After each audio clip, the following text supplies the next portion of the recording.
जो जली हुई रोटी होती है उससे भी कैंसर कॉज होता है? उससे भी कैंसर होता है। Burn roti, burn chicken, burn meats, जो भी जला हुआ होगा, that eventually might cause cancer. Yes. Tell me one dangerous habit जो इंडियंस डेली करते हैं, उसकी वजह से उन्हें कैंसर कॉज हो रहा है।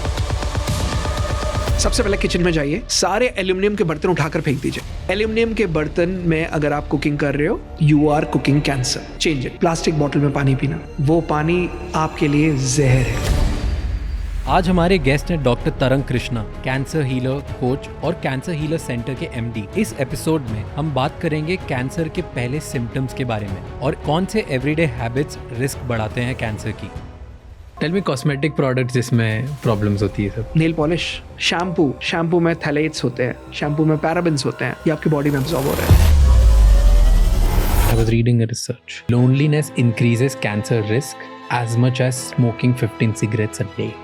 अब अगर अकेले हो, आपका कैंसर का रिस्क बहुत ज्यादा बढ़ जाता है। तब ऐसा पॉइंट आता है बॉडी में कि फाइट करने की जो शक्ति है वो कम हो गई एंड देन कैंसरस सेल है वो बॉडी में बढ़ने लगे। कैंसर वो तब तक नहीं आएगा जब तक आपका इम्यून सिस्टम उससे लड़ता रहेगा और अपने आप ही खत्म कर देगा। जैसे ही इम्यून सिस्टम उसका कमजोर पड़ा, कैंसर अटैक कर देगा। कैसे लोगों को पता चलेगा कि इम्यूनिटी कम है? If you are not waking up fresh, critical thinking नहीं कर पा रहे, आप मेंटली कहीं खोए हुए हो, दैट मींस आपकी इम्यूनिटी लो है। अगर आप चाहते हो कभी कैंसर ना हो, कैंसर वर्ड ही याद रख लो। You would never have cancer in your life. C stands for cut alcohol and smoking. A, active lifestyle. N is nutrition rich food. C is checkups regularly. E stands for exposure to sunlight. R is जितना हो सके rest well. नींद बहुत important है। So cancer अगर नहीं करना, cancer word याद रखो। कैंसर के लिए बहुत सारे लोग ना होम रेमेडीज भी यूज करते हैं। कौन से इफेक्टिव और कौन से यूजलेस है? आगे बढ़ने से पहले इस चैनल को सब्सक्राइब कर लीजिए ताकि हम आपके लिए इसी तरह से और इंसाइटफुल और बेहतर पॉडकास्ट बनाते रहें। एंड इस पूरे शो का ऑडियो एक्सपीरियंस स्पॉटिफाई पे अवेलेबल है, जहाँ पे आप हमें फॉलो कर सकते हैं। Enjoy the show.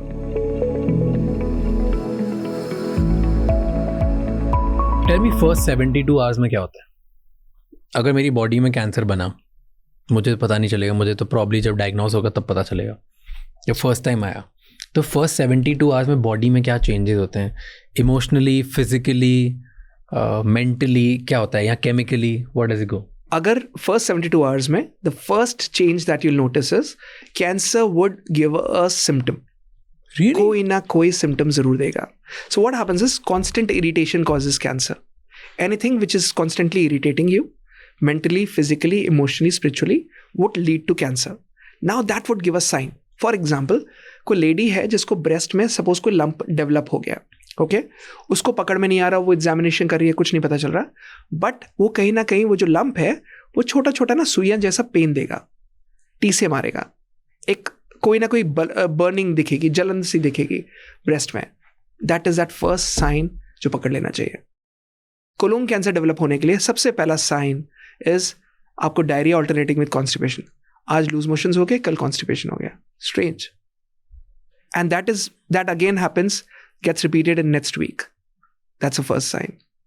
Liver cancer में all of a sudden you would feel कि मैंने कुछ नहीं खाया लेकिन ब्लोटिंग हो रही है, अरे गैस बन रही होगी। That is that first sign. So every cancer would give a sign. Cancer जब भी आता है ना, it always knocks its door. हमें पता नहीं चल पाता, and that's where people miss out most of the times. जब पीपल से कि जब डायग्नोज हुआ तो ऑलरेडी 4th स्टेज में था, 3rd स्टेज में था, ऐसा कभी नहीं होता। Cancer always give its sign. हम पकड़ नहीं पाते, हम उसको इग्नोर कर देते हैं। Most of the times I have seen cancer would give that acidity feeling, cancer would give that nausea feeling.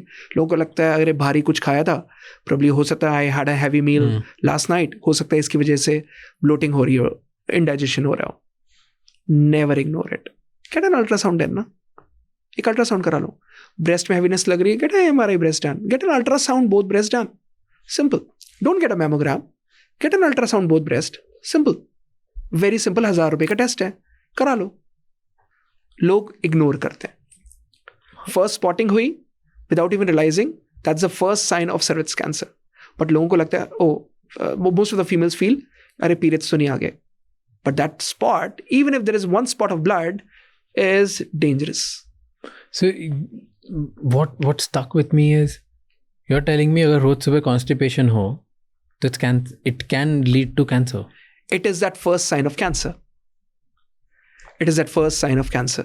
So cancer हमेशा hint देगा. Cancer हमेशा those early signs देगा. People tend to ignore it. Now I don't want them to be analytical. मैं डरा नहीं रहा हूँ. I'm just making them aware कि यार कहीं ना कहीं समय रहते हुए पकड़ लो. Early detection means cure. Early detection means you get cured faster. Cancer का मतलब ये नहीं होता कि आपको रोना पीटना और मरना ही है. ऐसा नहीं होता. You are not that Rajesh Khanna of that movie की. आजकल ऐसा नहीं होता कि Rajesh Khanna of that movie की कैंसर हो गया तो अब नहीं बचना. It never happens now.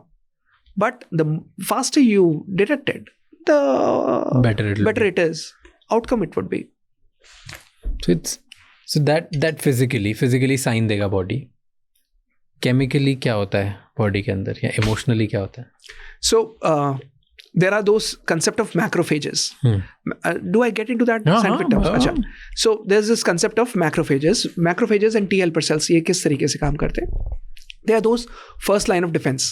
So macrophages are those cells which would start running towards that area जहाँ पर सबसे पहला impact आया. अगर कहीं पर भी कोई ट्यूमर डेवलप हो रहा है, so your body, your blood work would start showing those signs of certain parameters that would go up.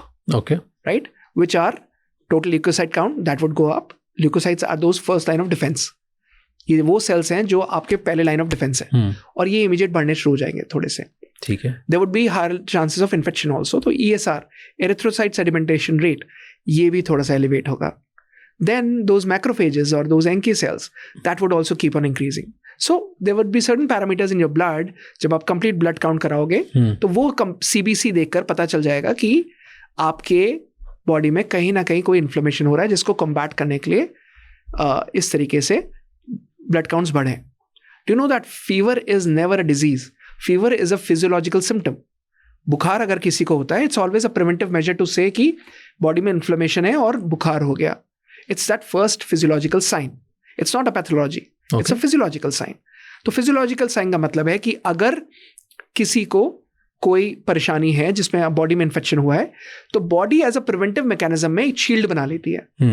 और मैक्रोफेजेस जैसे रेडनेस होना, स्वेलिंग होना, इस इन्फ्लेमेशन को लेकर जब भी बॉडी में इन्फ्लेमेशन होगा तो एक प्रिवेंटिव मैकेनिज्म में या तो फीवर होगा आपको, या फिर आपके रेडनेस होगी, या फिर चेहरे में स्वेलिंग दिखेगी, या फिर आपको भारीपन लगेगा, या फिर there would be certain signs and symptoms that you would keep noticing.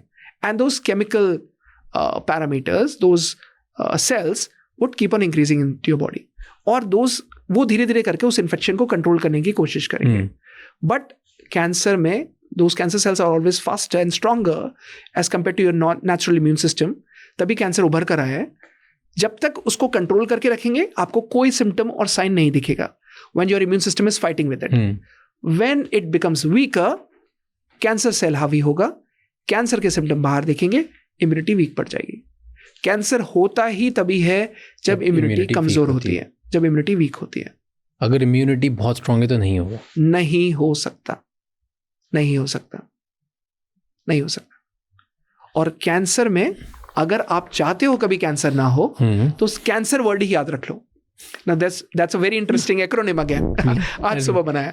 So cancer में अगर कैंसर ना हो तो ये एक्रोनिम याद कर लो, cancer. That means you would never have cancer in your life. C stands for cut alcohol and smoking. Cut it. There is never this thing मैं कम कर रहा हूँ, मैं ये कर रहा हूँ. There is never like that. छोड़ना है तो छोड़ना है. Cut alcohol and smoking. A, active lifestyle. Run, jog, do yoga, do whatsoever, move. Active lifestyle. N is nutrition rich food. जितना हो सके खाने में, जो आप थाली में खा रहे हो, every food has to give that nutrition to your body. C is checkups regularly. Every year, once in a year, you need to have those checkups annually. कराने ही कराने. लोग अपना चेकअप नहीं कराते, and that is where the problems begin. E stands for exposure to sunlight. Vitamin D, very important. आपको vitamin D exposure लेना ही लेना है. इंडिया में कैंसर सबसे ज़्यादा है. 3rd most cancer cases India में है, और इंडिया में इसी का ही सबसे बड़ा स्ट्रॉन्ग टूल है सनलाइट, बट हम वो लेते नहीं हैं. इसका हम फ़ायदा उठाएं तो कैंसर नहीं हो सकता. एंड R इज़ जितना हो सके रेस्ट वेल. नींद बहुत इंपॉर्टेंट है. If you are resting well, if you are having a restful sleep, you can always beat cancer. So cancer अगर नहीं करना, कैंसर वरी याद रखो. You said regular checkups. कौन से checkups करने चाहिए? Okay, interesting. So CBC, complete blood count, LFT, liver function test, KFT, kidney function test, CA 15.3, ये हर महिला को हर साल करना ही करना है. CA 125, this is again a cancer marker for ovarian and cervix cancer. CEA, carcinoembryonic antigen, and thyroid profile and lipid profile. Lipid profile I would suggest extended because आपका heart का parameter पता चले कि आपको unnecessarily sudden हार्ट से related या triglycerides और cholesterol वाली दिक्कत ना हो. So lipid profile extended. These are those test which has to be done for every female. इन सभी टेस्ट के अलावा for males CBC, LFT, KFT, PSA, prostate specific antigen after 40 years. लोग कहते हैं कि 60 साल के बाद कराना चाहिए. मैं हमेशा कहता हूँ 40 के बाद PSA कराना है. And then thyroid profile and lipid profile. That's very important. तो कैंसर अगर अर्ली डिटेक्ट करना है तो ये सारे टेस्ट कराने चाहिए. Yes, and CA 72.4 which is for stomach and colon cancer. Imagine लोग अपना ये टेस्ट रूटीन में नहीं कराते. Once in a year एक अल्ट्रासाउंड भी करा लेंगे ना होल एब्डोमेन, आपको पता रहेगा आपको फैटी लिवर तो नहीं है, आपको पता रहेगा आपका कोलोन ठीक है, आपको पता रहेगा आपको पैंक्रियास ठीक है, आपको पता रहेगा कोई गॉल स्टोन्स तो नहीं है, आपको ये पता रहेगा आपके किडनी स्टोन्स तो नहीं है. So it's simple. 1000 रुपये का टेस्ट है, ultrasound whole abdomen. Just see an X-ray, no? They don't do that. 3000 का खाना खा लेंगे रेस्टोरेंट में, लेकिन 1000 रुपये का टेस्ट नहीं कराएंगे. That's a pity situation in the country. Tell me one acronym जो आज करके आए. Okay, that's interesting. So, okay. So, अगर कैंसर से जीतना है, it's important to smile. Smile. SMILE. हाँ. So, S stands for sleep. Sleep well. जितना हो सके, you're wearing a ring, track your sleep. It's very important. M, move daily. जितना हो सके, keep moving, keep working out, keep doing yoga, keep walking, keep doing your 10,000 steps, 12,000 steps, whatsoever you can do it. I, immunity boosting foods. जो भी खा रहे हो, जो भी आपके पास आ रहा है, make sure that your plate is filled with immunity boosting foods. 10 चीज़ें रखी हैं, 3 चीज़ें रखी हैं, एक चीज़ रखी है. Ensure that क्या ये मेरी इम्यूनिटी बढ़ाएगा या मेरी इम्यूनिटी ख़त्म करेगा. So start doing and start tracking that. L is always ensure that you are surrounded by love. Always ensure that you have to have that love of your mother doing chumpy to you. You have to have that love of your father talking to you. You have to have that love of your partner where you're discussing everything genuinely and transparently. And E is exposure to sunlight. Vitamin D, the most important thing. And this is very strange that हम India में जो इतनी सनरिच country है, and most of us, 90% people are vitamin D deficient. And we are a sun-rich country. And exposure to vitamin D is so important because the more there is vitamin D deficiency, the more you get prone to cancer. क्यों होता है ऐसा? क्यों नहीं अब हम जाते सन में? Why do you think कि इंडियंस अब सन एक्सपोजर ही नहीं रहते? विटामिन डी का एक्सपोजर जब मैक्सिमम विटामिन डी आता है, that is from 9 AM to 12 PM. और उस टाइम पे मैक्सिमम हम लोग सभी बंद AC कमरे में होते हैं, अपने ऑफिसेज में होते हैं, and then either in the cars, and we are not getting exposed to the sun. और इवन अगर सन में है भी, विदाउट क्लोथ्स नहीं है, और कपड़ों से आप vitamin D exposure it's a wastage. You have to sit there without your clothes on. You have to have that t-shirt removed. If ladies may, you have to ensure that your skin is exposed till the thighs, and at least you are taking that maximum exposure. Get into those sleeveless kurtas, get into those maximum, just lie down in the sun from 9 AM to 12 PM. People don't do that. Isn't it 7 AM to 9 AM ज़्यादा better होता है? ऐसा कुछ नहीं होता? नहीं. It's always, that's what people say. 7 to 9 नहीं होता? 7 to 9 होता है, but actually जो maximum exposure of vitamin D होता है, that is always good for 9 AM to 12 PM. तो if I'm waking up और मैं 7 बजे या 8 बजे सन में बैठा हूँ, तो is it bad? It's very good. The first thing so why you have to actually sit down on the sun first thing in the morning is only because you actually come out of your sleep pattern, and that's where your rods and cones of your eyes get into that sunlight mode where you feel that you're getting all that energy. Best energy in the world that you can get is from the sun. Yeah. So first thing in the morning, if you're taking that exposure to the sun and getting that vitamin D, yes, it is minimum, but maximum exposure of vitamin D is always from 9 AM to 12 PM. Nobody would tell you that. They would always say, अब सुबह 7 से 9 बैठ जाओ and vitamin D ले लो. फिर vitamin D deficient क्यों हो रहे हैं? तो 7 से 9 में नहीं होता. मुझे तो आज तक यही पता था. होता है. But maximum exposure is from 9 a.m. to 11, 9 to 11, 9 to 12. But it's so I've started recently, बहुत recently sun में बैठना, which so I changed my house. Last time when we were talking about उसके बाद I've changed my house. Oh nice, congratulations. Congratulations. Because हमने कुछ घर की बात करी थी, I remember, and that's why I'm bringing it up. So I changed my house and now I have a balcony जहाँ पे sunrise होता है. Okay, so sunlight directly come to that balcony and the whole house is like that. In every room we have that now. Beautiful. Beautiful. Very coincidental. कोई जान पूछ के नहीं ली थी ना. वास्तु देख के तो नहीं लिया. It just happened. And because ये हो रहा था तो मैंने चलो let's try. The world says it. Everybody on the podcast says it. Let me try to do that because it's easiest now. And I wake up around like 7:30, 8ish. उठते से ही मैं first चीज़ I've stopped using phone. 10 minutes के जाके balcony में बैठ जाता हूँ मैं. And just I'm trying to look at the sun or just being there in the sunlight for 10 minutes, 5 minutes, 20 minutes, whatever is and without your t-shirt on. हाँ, without my t-shirt. बहुत अच्छा लगता है इसके बाद. But वो 10 minute बहुत uncomfortable होते हैं. Like why is it uncomfortable? The moment I wake up, मैं जैसे ही मेरा सर दुखने लग जाता है. In sun I'm like it's irritating. It's like too much light all of a sudden. Why does it happen like that? Is it कि मैंने कभी ली नहीं sunlight ना ज़्यादा तो पहली बार body is like you should not be getting irritated, rather because अगर first thing in the morning if you're going there, and it's a blessing to have the sunlight in your house. Yeah, it's a blessing to have that first first impact of the sun rays entering your house. It's a blessing, Raj. Yeah. So never skip that. And B, if you are taking it, do it with that complete holistic way of कि जो आपको मिल रहा है वो शायद लाखों करोड़ों लोगों को नहीं मिल रहा. Agreed. और वो नहीं कर रहे. And I'm very grateful about it. I'm very happy. And जब ले लेता हूँ ना उसके बाद rest of the day is game changer. हाँ. Like you wake up without coffee. हाँ. So that's very good. That is that energy that you get from sunlight. That I agree. फिर workout भी better होता है, पूरा दिन अच्छा होता है. It's a game changer. Body, mind, wake up, everything. But वो 10-15 मिनट बहुत uncomfortable लगते हैं. उसके बाद दिन अच्छा हो जाता है. But that till the time I'm in sun, it's just. It is that kind of a thing where when you're doing a workout, sometimes you don't feel like doing it.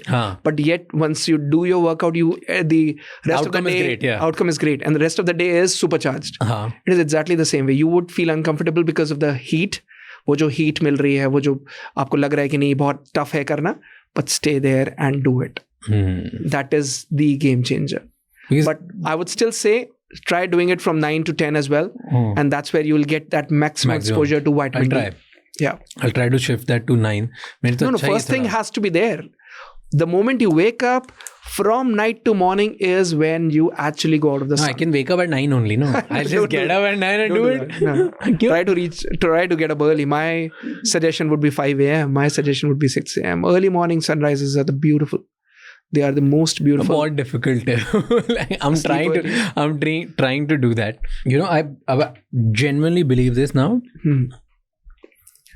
कि just listening to my body, जब नींद आ रही तब सो जाओ, जब उठना है तब उठो. अगर मैं बिना अलार्म के उठता हूँ और मैं बिना इस प्रेशर में कि इतनी बजे सोना, इतनी स्लीप चाहिए, उसके बिना सोता हूँ, मैं सोता ज़्यादा अच्छा हूँ, एंड बी प्रॉबेबली मैं काम कम करता हूँ लेकिन काम बेटर करता हूँ. My thinking ability goes complete, like it's radically better the day I've slept better. Yeah. So if I have to think better, if I have to work better, then I have to sleep better. Yeah. Probably more work is achieved by more working hours. But better is definitely. You get fried after 3 hour 4 hour की sleep. अगर रोज सोते ऐसे करो ना, तो next day तुम fry हो जाते हो. Because कहीं ना body, if you're not waking up early, if you're not waking up fresh, if you're not waking up in the way where you are not able to think well, that means somewhere down the line your immunity is getting compromised. अच्छे ideas नहीं आ रहे, मतलब आपका immunity low है. Fresh नहीं उठ रहे, आपकी immunity low है. अगर आप refreshed नहीं उठ रहे, तो आपकी immunity low है. अगर आप सुबह उठ के fresh नहीं हो रहे, you're not going to the stools, आपकी immunity low है. So your body would always give you signs. हर एक sign important होता है. And everything talks about your immune system. Creative ideas means great immunity. Creative ideas, great ideas, most businesses are made where the immunity is at peak. Straight. Otherwise, आप नहीं सोच सकते. Every body has to be in harmony. Every cell of the body has to be in harmony. अगर आप harmony पे हो, that's where you'll get great ideas. That's where you'll build great businesses. That's where you'll think better. That's where you'll take decisions better. अच्छे सोलिए आप, तो आपके पास हमेशा वो decisions आएंगे which are game changers. मैं कैसे बढ़ा सकता हूँ अपनी immunity? Oh, so immunity मेरी comparatively weak है. That's for sure. Actually, कैसे लोगों को पता चलेगा कि immunity कम है? So these all things. ये signs हैं. हाँ. Okay, let's just say this. If you're not waking up fresh, मतलब आपकी immunity low है. If you are not making the right decisions, critical thinking नहीं कर पा रहे, आपकी immunity low है. If you're not able to get into that decision making, आपकी immunity low है. If you are not, if you're being there but not there, mentally कहीं खोए हुए हो, that means आपकी immunity low है. ये तो नहीं होता मेरे साथ, बस जिस उठने वाला प्रॉब्लम, बाकी सारी चीजें नहीं. You don't wake up fresh. हाँ, I don't wake up like okay, let's kill it. वो मेरा मूड आता है 1 घंटे बाद. Or probably you work mostly creatively high in the night. So if you're working creatively high at night, that means that's okay because हर अगर मैं 7 बजे उठाऊं तो ये 8:30 बजे बाद स्टार्ट होगा मेरा कि okay, let's kill the world. वो 7 से 8 में मैं I'm like क्यों उठ गया यार? No, that's okay. Take your time because now when you are creatively high during the night, that's fine because then you have already been consumed mentally, right? अगर दिन भर में creative ideas नहीं आ रहे, that means that immunity is low. जरूरी नहीं है कि सुबह ही आना है creatively high. It can be in the evening, it can be in the night. Ideas कभी भी आ सकते हैं. Okay. When you're not getting that great ideas, that's what I'm talking about. That means your immunity is low. Fair. That's where that immunity is being judged. कैसे बढ़ा सकते हैं immunity अपनी? Everything. The way you eat, the way you think, the way you breathe, everything. कैसे क्या कर रहे हो आप? For example, बहुत ही simple terms है. अगर if you are having your food, अगर आप खाना खा रहे हो, खाने में आप देखो कि जो भी खाना आप खा रहे हो, whether it is nutritious or not, क्या इसमें कोई भी खाना आपकी immunity को बढ़ा रहा है या घटा रहा है? That's number 1. Number 2, if you're sleeping well, that means you're sleeping right on time. My suggestion is always to you, Raj, is sleep 10 p.m. रात को 10 बजे सो जाओ because actual healing और actual immunity जो boost होती है, that is always from 10 p.m. to 2 a.m. उसके बाद नहीं होती. So if you have to do a long work और लंबा काम करना है और लंबा जीना है और अच्छा काम करते करते जीना है, it is always good to sleep by 10 p.m. I know लोगों को लगेगा कि it is practically not possible, but somewhere down the line that's what immunity has been actually compromised by most of them. Number 3 is make sure that there are no devices whenever you are going to sleep. Phone कमरे में लेकर नहीं जाना. That's a rule. एक rule बना लो, अगर लंबा जीना है और इम्यूनिटी अच्छी रखनी है, फोन आपको कमरे में लेकर नहीं जाना. जो करना है बात दूसरे कमरे में जाके कर ली. Even if you have a 1-bedroom apartment, go and use that phone in the kitchen but not in the bedroom. Make it a rule. It doesn't matter. और एक कमरे का अगर मकान है तो घर में तभी घुसो जब आपको जिससे भी बात करनी है. Do it outside the house and then do it. Even if you have just one room house, that's fine. Number 4, it's very important that whenever you are, breath work is most important. So एक बहुत ही interesting nerve है हमारे body में, vagus nerve. So vagal breathing is somewhere जहाँ पर जब आप vagus nerve activate करते हो तो आपका parasympathetic nervous system activate हो जाता है. And this vagus nerve starts from your throat till the end of the spine, right? लोग अपने parasympathetic nervous system को activate नहीं करते हैं. That's where the problem begins. Stress को address नहीं कर पाते. And vagal breathing is very simple when you do your belly breathing. And when you're doing your belly breathing, you're making that ocean sound. That आवाज आ रही है? That's where the vagal nerve is getting activated. And your stress gets calm. कितने लोग पूछते हैं मुझे social media में कि doctor everybody is under stress. छोटे से छोटा बच्चा, बड़े से बड़ा आदमी, हर किसी को तो स्ट्रेस है. If you have to make a business, there is a stress. You have to do a job, there is a stress. You have to study, there is a stress. You have to build a relationship. There's a stress. So, father son में there's a stress problem everywhere. So But the real situation is when you're fighting with that stress. And these are those fighting mechanisms. These are those when you're doing that vagal breathing, when you're doing that box breathing, when you're taking care of your breath work. It's powerful. When you're meditating. I was waiting outside when we were supposed to start this. Put on my headphones, headspace किया, Insight Timer app पे गया, 5 minute का meditation किया, and I'm back. So that's how you have to keep coming back to normal. See, ये तो this you explain जो लोग अपना ध्यान देते हैं. Okay, let's talk about जो लोग नहीं देते. Okay, 2 people. एक बहुत अल्कोहलिक, स्मोकिंग डेली करते हैं. एक कभी कभी अल्कोहल पीते हैं, कभी कभी स्मोक करते हैं. These are 2 people, right? जो बहुत अल्कोहलिक है ना, इसको कुछ नहीं हुआ. एंड जो ये कम था, इसको प्रॉबेबली कैंसर हो गया.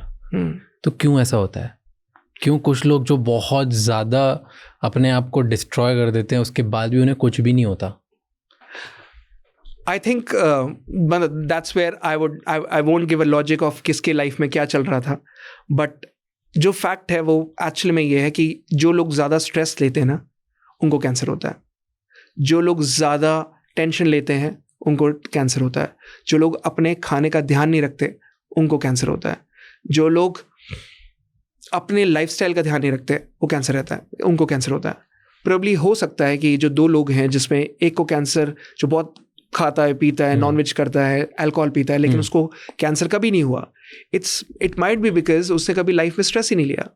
अब there was a friend of mine who was an alcoholic, who is still there and who is an alcoholic, and उसकी एक सिंपल लाइन है जो हमेशा मुझे कहता रहता है, तरंग टेंशन लेने का नहीं, देने का. वो कभी टेंशन नहीं लेता. उसको हमेशा मैंने मस्त मौला देखा है, उसको हमेशा मैंने एंजॉय करते हुए देखा है. And he is been drinking like crazy. कोई ट्यूसडेज नहीं, कोई सैटरडेज नहीं, कोई कुछ नहीं. He is that person who drinks every 7 days. और कुछ नहीं होना, कुछ नहीं. और भगवान ना करे हो, मतलब I should not be saying that, but that's how it is. And he is being living a stress free life. जितना काम किया, जैसा कर रहा है, दैट्स गॉड फॉरबिड आगे ना हो, but somewhere down the line, alcohol damages your immune system. Smoking damages your immune system.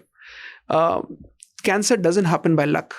Cancer छोटी छोटी जो आप करते हो नेगेटिव चीज़ें, वो जुड़ जुड़ कर एक बड़ा कैंसर का रूप लेती है. Cancer never happens overnight. Cancer never happens overnight. It is built up by days, weeks, months, years. So gratitude and prayers. जो लोग अपनी लाइफ में ग्रेटफुल नहीं है, जो लोग हर बात पे चिड़चिड़ करते हैं, स्ट्रेस लेते हैं, उनको लगता है दुनिया पूरी ख़राब है, उनके लिए ही सब गलत ही हो रहा है उनके आसपास, they get this faster. Yes. If mental health अगर प्रॉपर नहीं है, the chance of having cancer in life becomes too high. You have to have that balanced mental health. So there's this one word, Raj, which is very important, which is harmony. Harmony in terms of mental health, harmony in terms of emotional health, harmony in terms of physical health. Every cell of your body has to be in harmony. Balance. हम वो balance से जब बिगड़ते हैं ना, वहां पर बीमारी छूती है हर सेंस में. इमोशनली कितना टाइम होता है जब हस्बैंड वाइफ झगड़ा करके सोने चले जाते हैं विदाउट इवन रियलाइजिंग कि सुबह पैचअप कर लेंगे. दैट्स डेंजरस बिकॉज आपने उस समय झगड़ा किया, बट आपकी बॉडी, आपका सेल याद रख रहा है, और वो chemical reaction is going inside your body. Solve it. I always tell my patients, solve that fight and then go to sleep. Whosoever comes for the medicines for their family members, ये लड़ती है, वो होता है, ये होता है, because that relation builds up, so they share their personal lives. I always say, solve that fight and then go to sleep. Always patch up and then go to sleep, because that is dangerous. The chemical reaction in your body is happening. Cell याद रखता है. Every cell has a memory. Everything has a memory. इसको अच्छी memory दो ना, क्यों इसको खराब memory दो? Yeah, that's the problem is.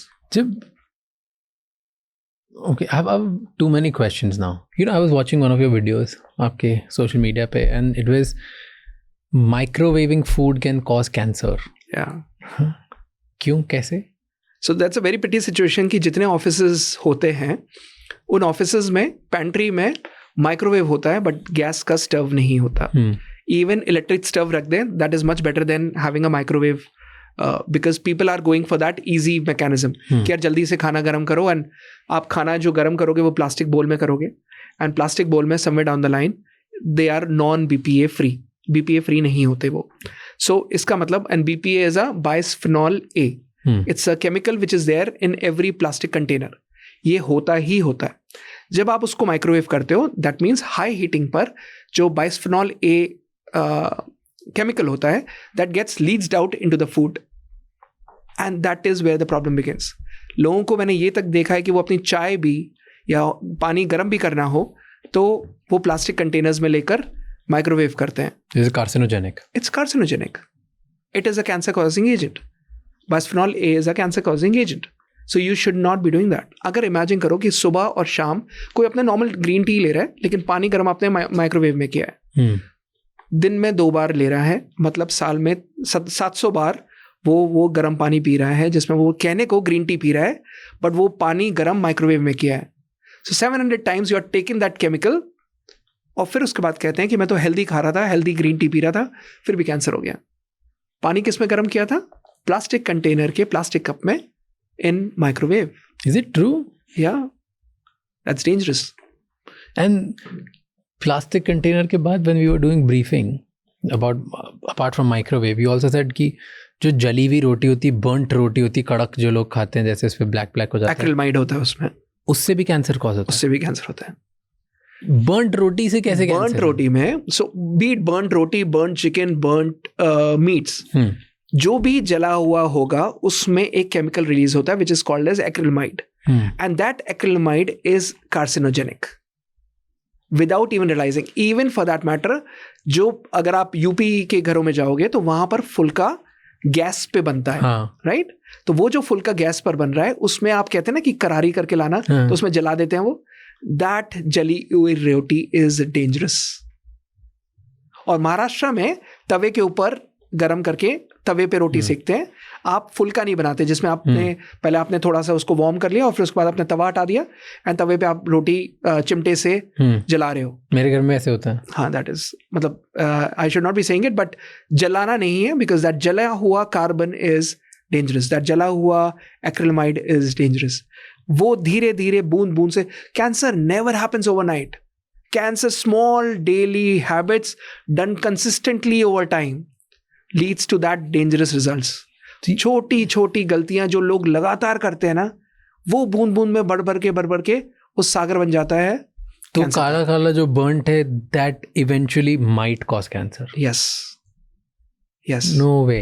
Yes, मैं तो जली हुई रोटी खा, मेरे घर में नो, नहीं, never have that. Acrylamide, I love it. Like it's just we're born and brought up eating that. Yeah, and that should not be. So अगर हम अपनी हैबिट सुधार लें तो कैंसर नहीं हो सकता, राज, नहीं हो सकता. Daily habits, daily whatever those daily things that we are doing in our daily life, that is something which is dangerous. Tell me one dangerous habit जो Indians daily करते हैं और unknowingly उसकी वजह से उन्हें कैंसर कॉज हो रहा है. प्लास्टिक बॉटल में पानी पीना. 3,000 की केटरिंग कर लेंगे बट 5 रुपए की बॉटल रखेंगे पानी की, प्लास्टिक की. और वो प्लास्टिक की बॉटल में जो आप पानी पी रहे हो, दैट्स अगेन BPA फ्री नहीं है वो पानी. तो वही बाइस्फेनॉल A केमिकल उस पानी में गया एंड वो एड अप होते होते जो आप रेगुलर पी रहे हो पानी, वो पानी आपके लिए जहर है. You should not be having that. So everywhere, आप किसी ऑफिस में चले जाओ, हर जगह वो प्लास्टिक की बॉटल में रखा हुआ है. And imagine अच्छे hotels में, if you travel to all the 5 stars, most of the 5 stars would have those glass bottles. क्यों उसमें glass bottle में पानी होता है? But it's so difficult. Think about it. क्योंकि ऑफिस में चलो 2 केस हो सकते हैं. एक तो आपने सब पानी की बॉटल्स रख दी तो सब पी रहे हैं उसमें से जो भी बॉटल्स ले ली, छोटी छोटी bottles, right? That you are saying eliminate. Then आप वाटर कूलर रख रहे हो तो ऑफिस में रीफिल भी तो बड़े से कंटेनर में ही आता है, वो भी प्लास्टिक का होता है. So what you can do is, you are doing that, आपने प्लास्टिक के कंटेनर में अपने रखा पानी, लेकिन have that RO installed in your office and refill that with an RO water, no, and do that. Get a filtered water, get a RO water और filtered water, get that RO installed and उसको आपने भरा and उसके बाद उसमें डाल दिया, which is fine. जब प्लास्टिक का पानी धूप में रखते हुए पूरा ट्रैवल करते हुए आ रहा है, that is where the danger begins, no? वहाँ पर हो रहा है कि कैंसर आपको। सो छोटी छोटी हैबिट आपको तोड़नी है, जो छोटी छोटी गलतियाँ आप कर रहे हो वो तोड़नी है। और बताओ कौन सी ऐसी गलतियाँ? टेल मी कॉस्मेटिक प्रोडक्ट्स जिसमें प्रॉब्लम्स होती है सब। Nail polish causes cancer. Nail polish में केमिकल्स जो डले होते हैं, और वो ही नेल पॉलिश लगे हुए जो आर्टिफिशियल नेल्स आप लगा रहे हो, वो उसके बाद आप खा रहे हो। कभी भी ट्राई करना, आप किसी नेल पॉलिश इंडस्ट्री में जाना और उसमें वो फैक्ट्री में जाकर देखना नेल पॉलिश बनती कैसे है, और उसमें कौन से केमिकल्स डलते हैं, कौन सा फॉर्मल्डिहाइड जैसा केमिकल डलता है जिससे आपको वो चमक, आपको वो शाइन, आपको वो ग्लॉस दिख रहा है। That chemical you have installed, I won't say you have installed, you have applied to your nails, and जो आर्टिफिशियल नेल्स लेडीज लगा लेती हैं और उसके बाद उसी को खाना खाती हैं, दैट इज डेंजरस। जो आप केमिकल पाउडर्स यूज कर रहे हो, जो आप कॉस्मेटिक्स यूज कर रहे हो, that is again, that's something which is damaging to your body. Imagine toothpaste, उसमें SLS chemical होता है, sodium lauryl sulfate. The way you are ingesting SLS into your body, dangerous, causes cancer. Shampoo में phthalates होते हैं, shampoo में parabens होते हैं। जब आप शैम्पू और डाइज यूज करते हो, ये जब आप अप्लाई करते हो through skin is the largest organ in our body, right? उससे बड़ा ऑर्गन हमारी बॉडी में कोई नहीं है। सो जब आप ये शैम्पू अप्लाई करते हो, जब आप ये बॉडी वॉश अप्लाई करते हो, इसमें थैलेट्स होते हैं, पैराबेंस होते हैं। ये थैलेट्स, ये पैराबेंस, ये आपकी बॉडी में एब्जॉर्ब हो रहा है। एक दिन से कुछ नहीं होता। मैं वही बोल रहा हूँ, small daily habits done consistently over time leads to dangerous results. तो ये छोटी छोटी आदतें जो हम बचपन से करते आ रहे हैं, उस समय कोई नहीं देखता था, और उस समय इतना मास प्रोडक्शन हो रहा था। जिस तरीके से पॉपुलेशन बढ़ रही थी, उसी तेजी से मास प्रोडक्शन हो रहा था कि अरे करोड़ों लोगों तक सप्लाई करना है, जैसा होता है डालो और भेजो, एंड ये सारी चीजें शुरू हो गई। प्रॉब्लम ये है कि जो चीजें कैंसर करती हैं वो सस्ती हैं हमारे देश में, और जो कैंसर से बचाती हैं वो महंगी है। एंड देयर इज टूथब्रश में भी टाइटेनियम डाइऑक्साइड होता है। Titanium dioxide, is that harmful? Yes, very harmful. क्या होता है इससे? टाइटेनियम डाइऑक्साइड आप बार बार अप्लाई कर रहे हो, so that means that is that cancer causing agent which can be dangerous to your body. And mouth में oral microbiome is the most, वो आपका इम्यूनिटी प्रोटेक्ट करने के लिए ओरल माइक्रोबायोम होता है। आपने जब टाइटेनियम डाइऑक्साइड वाला टूथब्रश यूज किया, मतलब आपने समवेयर डाउन द लाइन धीरे से कैंसर को एक तरीके से you have applied that, you have tested cancer in a way, you have touched cancer in a way. Titanium dioxide वाला ब्रश, सोडियम लॉरेल सल्फेट वाला toothbrush, shampoo, parabens, and then these are the things which are causing cancer in your body. तो solution क्या है? Organic, natural, जितना हो सके natural रहो, जितना हो सके natural, organic, simple, natural brush, जितना हो सके वो यूज करो। ब्रश आते हैं नेचुरल? सॉरी, नेचुरल ब्रश आते हैं? Yes yes yes, natural brush आते हैं, नेचुरल पेस्टिसाइड्स भी आते हैं। अगर सब्जियों में भी डालना है तो नेचुरल पेस्टिसाइड्स भी आते हैं जो नीम के तेल से बने होते हैं। हर कुछ आता है, लेकिन प्रमोट वो नहीं होता। प्रॉब्लम यही है कि जो मास प्रोडक्शन होता है वो डेंजरस चीज़ों का मास प्रोडक्शन हो रहा है, एंड जो कैंसर से बचाता है, जो कैंसर नहीं करता, उसका कोई प्रोडक्शन नहीं हो रहा है। अच्छा, मुझे एक टॉप 3, बिकॉज यू टॉकिंग की कितनी सारी छोटी छोटी चीज़ें जिससे कैंसर ओवर द ईयर्स हो जाता है। टॉप 3 चेंजेस रेकमेंड करो जो अगर कोई ये पॉडकास्ट देख रहा है वो अपने घर में ये चीज़ें तो कर ही ले, आज ही चेंज कर ले। सबसे पहले किचन में जाइए, सारे एल्यूमिनियम के बर्तन उठाकर फेंक दीजिए, चेंज इट। एल्यूमिनियम के बर्तन में अगर आप कुकिंग कर रहे हो, it is you are cooking cancer, change it. Number 2, जितना हो सके do start using toothpaste which does not have sodium lauryl sulphate in your brush, in your toothpaste. So whatever toothpaste that you're choosing, start changing it, start reading those ingredients, and that second change your toothpaste to anything which does not have an SLS inside that. Number 3, start taking those thermos along with you. Plastic bottle में पानी पीना बंद कर दीजिए। Fridge खोलिए और अगर उसमें दिख रहा है कि प्लास्टिक बोतलों में पानी है, हटा के फेंक दीजिए। गेट दोज ग्लास बॉटल्स, टूट जाए कोई बात नहीं, लाइफ नहीं टूटनी चाहिए। इसलिए प्लीज वो प्लास्टिक की बॉटल अपने फ्रिज से हटाइए and fill them up with glass bottles, it would change your life. और स्टील की बॉटल भी तो आती हैं। स्टील की बॉटल्स बहुत अच्छी है, स्टील की बॉटल्स यूज कर लीजिए, उसमें कोई प्रॉब्लम नहीं। कॉपर की bottles very important, very good, but कुछ भी यूज करिए, प्लास्टिक नहीं। जो आप अफोर्ड कर सकते हैं वो करिए, बट प्लास्टिक नहीं। जो भी आप अफोर्ड कर सकते हैं. आप चांदी की बॉटल इस्तेमाल करना चाहो वो कर लो, बट नो प्लास्टिक. जो आप अफोर्ड कर सकते हो वो करो. स्टील टू चांदी, जो करना है. The top 3 changes were, first was remove aluminum from your kitchen. Number 2, change your paste. Make sure that it does not have sodium lauryl sulfate. उसका ingredient पढ़ो और हटा दो उसे. And number 3 is fridge खोलो और उसमें से सारी प्लास्टिक की bottles हटाकर change कर दो with those glass bottles, steel bottles और copper bottles. But no plastic for sure. And this will eventually help people. This will eventually help. Do you think कि अगर in future with AI और जिस तरह से technology चल रही है, एक्चुअली कोई शॉर्ट तरीका पता चल जाए कि आज अगर हमने टेस्ट करा ली तो ये पता चलता है कि आने वाले 20 साल में या 10 साल में कैंसर हो सकता है, या कोई टेक्नोलॉजी से पता चल जाए where I can know that मेरे को कैंसर होता है कि नहीं होता है. Is there possible? 100% आज है ऑलरेडी, पर अभी तो नहीं होगा ना. हमारे स्लीप अभी इस समय नहीं है, बट आगे आने वाले टाइम पे yes, this is possible and this is actually is doable as well. If you can track sleep, imagine आप सो रहे हो और आपकी पूरी स्लीप ट्रैक हो रही है.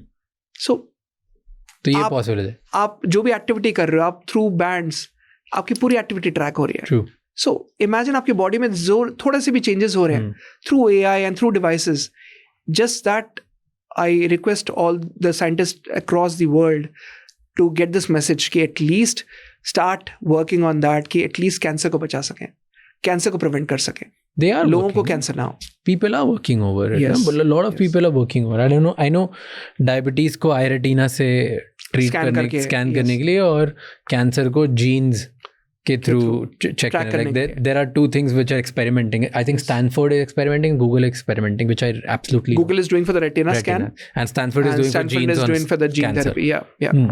So my question was कि अगर possible हो जाता है, ठीक है, with AI and technology cancer पता चल जाए, क्या लोगों को जानना होगा? Do you think लोग जानना चाहेंगे? 100%. क्यों नहीं? Like isn't it लोग people are like अरे जब होगा तब आज से क्यों डर जाऊं मैं कि 20 साल बाद होना है, मुझे आज क्यों चेक करा रहे हो? आपको जागना है और आपको लंबा जीना है, so it is better to be aware, right? But आधा तो मैं डर ही जाऊंगा ना अगर मुझे पता चला कि 100% होगा मुझे तो. Isn't it scary? It is not scary. Most of the cancers are preventable. उनसे बचा जा सकता है. लोग कैंसर से नहीं मरते राज, डर से मर जाते हैं. तो मेरे को पता चल गया तो मैं और डर जाऊंगा. नहीं, बल्कि आप सोल्यूशन निकाल लोगे. आपको पता है कि आपके घर में चोर आना है तो आप घर खोल के थोड़े ना सोगे. Likewise, you will keep it locked, right? So prevention is always better than cure. आपको पता है कि if you might get cancer at any given point of time in the future, तो आप वो सारे steps लोगे जिससे आप बच सकते हो. कैंसर की कितनी stages होती हैं? 4 stages होती हैं राज. फर्स्ट स्टेज तब होती है जब कार्सिनोमा इन सीटू, मतलब वो लोकलाइज्ड है वहीं पर ही और कहीं और फैला नहीं है. स्टेज 2 तब होती है जब वो उसका साइज एक पर्टिकुलर लेवल से 2 सेंटीमीटर से 5 सेंटीमीटर से बढ़ गया है और उसने ज़्यादा एरिया घेर लिया है. स्टेज 3 जब उसके साथ साथ वो वहाँ पर ही लोकलाइज ना होकर आसपास के लिम्फ नोड्स में पहुँच गया है. लिम्फ नोड्स मतलब आस से ब्रेस्ट से शुरू हुआ और एक्सिलरी लिम्फ नोड्स में आ गया, मतलब बगल की गांठ में आ गया, सुप्राक्लैविकुलर लिम्फ नोड्स में आ गया, यहाँ पर क्लैविकल के ऊपर लिम्फ नोड्स में आ गया. स्टेज 4 जब उसके सेकेंडरीज आ गई, सेकेंडरीज मतलब प्राइमरी कैंसर था कहीं और सेकेंडरीज आ गई लिवर में, लंग्स में, बोन्स में, ब्रेन में. So that's stage 4 cancer. So when you talk about stages, okay, different stages, कौन सी स्टेज पे डिटेक्ट करना ईजी होता है? एंड मोस्टली ऐसा क्यों होता है कि लोगों को पता ही तब चलता है जब वो स्टेज 4 पे पहुंच गए हैं या बहुत फैल गया है, या usually when you actually go to doctor और तब आपको पता चलता है कि अच्छा इनके पास बहुत कम टाइम है रहने के लिए. Why does it happen like that? उस टाइम पे क्या होता है जो पता चल जाता है, बाकी टाइम पे नहीं पता चलता? लोग इग्नोर करते हैं अपने साइंस, अपने सिम्टम्स इग्नोर करते हैं. साइन कैंसर हमेशा देता है, बट जब तक वो साइन देता है people tend to ignore it. Most of the ladies हमारे पास जनरली, जब मोस्ट ऑफ द लेडीज़ जो आती है हमारे पास, उनका ऑलरेडी स्टेज 4 हो चुका होता है. और जब उनसे पूछा जाता है आपने पहले क्यों नहीं बताया, बगल में गांठ थी, मुझे लगा कोई दूध की गांठ होगी ब्रेस्ट में, मैंने छुपा दिया. भूख खत्म हो गई थी, धीरे धीरे करके वजन घट रहा था, मुझे लगा कि हो सकता है कि एज है, एज की वजह से नहीं हो पा रहा. 70 ईयर्स में डायग्नोज हुआ with liver cancer and bone metastasis. 75 years में डायग्नोज हुआ जब ऑलरेडी ब्रेस्ट कैंसर था और लिवर में मेटास्टासिस आ चुकी है. कई बार जो महिलाएं हैं, पुरुष हैं, वो जोड़ों का दर्द होता है, उन्हें लगता है कि अरे हड्डियों में दर्द है, कुछ नहीं हो सकता, आर्थराइटिस होगा, जॉइंट रिलेटेड प्रॉब्लम होगी, बोन्स सी प्रॉब्लम होगी. विदाउट इवन रियलाइजिंग कि हड्डियों का कैंसर भी हो सकता है, विदाउट इवन रियलाइजिंग कि हड्डियों में मेटास्टासिस भी हो सकती है, bone metastasis. People tend to ignore it. लोग इग्नोर करते हैं. कैंसर हमेशा दस्तक देता है और सिम्टम देता है. People tend to ignore it. That's where the problem begins. और प्रॉब्लम क्या होती है, जब कैंसर, जब फैमिली में जब लोग बैठते हैं तो फादर मदर बताते हैं बच्चों को, या हस्बैंड वाइफ को बताती है, या सॉरी हस्बैंड वाइफ को बताता है, या वाइफ हस्बैंड को बताती है कि मुझे ये फील हो रहा है. लोग हार्ट अटैक को बहुत सीरियसली लेते हैं, कैंसर को कोई सीरियस नहीं लेता. चेस्ट में पेन होगा, सीधे हॉस्पिटल भागेंगे, they will get the test done and immediately देखेंगे कि कहीं कोई हार्ट अटैक तो नहीं, एसिडिटी है, विच इज सेविंग लाइव्स, जो आपकी लाइफ बचा रहा है.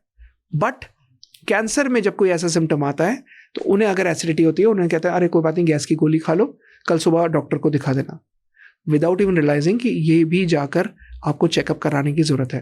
They don't go to the doctor to show that कि क्या रीजन है. और डॉक्टर भी जब टेस्ट लिखेगा तो वो सारे टेस्ट लिखेगा, लेकिन कैंसर के टेस्ट नहीं लिखेगा, अल्ट्रासाउंड नहीं लिखेगा, CBC नहीं लिखेगा. They would just right the prescription कि ये दवाई खा लेना और भेज देते हैं, विदाउट इवन रियलाइजिंग कि ये टेस्ट करा लिया जाए कि कहीं कोई कैंसर शुरुआत तो नहीं हो रही. जब कैंसर इतना ज्यादा फैल रहा है तो टेस्ट करा लो. Fair. And he was telling right कि अभी जैसे बता रहा था कि उसके किसी एक दोस्त को कैंसर हुआ and he is young, and cancer हुआ, lung cancer, within a year he died. तो क्यों उसको, वो तो यंग है, तो व्हाट हैपेंड हियर? लोग ट्रीटमेंट जो चॉइसेस लेते हैं वो ये नहीं सोचते कि लोग कैंसर से नहीं मरते हैं. जो ट्रीटमेंट चॉइसेस लेती है उसके साइड इफेक्ट से खत्म होते हैं. एंड ट्रीटमेंट चॉइसेस मतलब जो ट्रीटमेंट लिया जा रहा है, दे आर सो हार्श. उसके ट्रीटमेंट के साइड इफेक्ट्स इतने ज़्यादा होते हैं. 8th स्टेज पर आने के बाद वो ट्रीटमेंट चॉइसेस लेने के बाद दे फील कि मर जाऊंगा लेकिन कीमो नहीं कराऊंगा, मर जाऊंगा लेकिन कोई और टॉक्सिक ट्रीटमेंट नहीं कराऊंगा. Why? Because it is damaging your body. जब कीमो स्टार्ट हुई थी तो कीमो जलाती है उस सेल को, तो जब जलाती है तो इसका मतलब वो बॉडी के अंदर कितना ज़्यादा डैमेज ला रही है. तो अगर किसी भी चीज़ को बर्न कर रहे हो आप, या रेडियोथेरेपी कराने जा रहे हो, तो उसका that means you are burning that. So imagine the kind of toxicity that you are taking inside the body.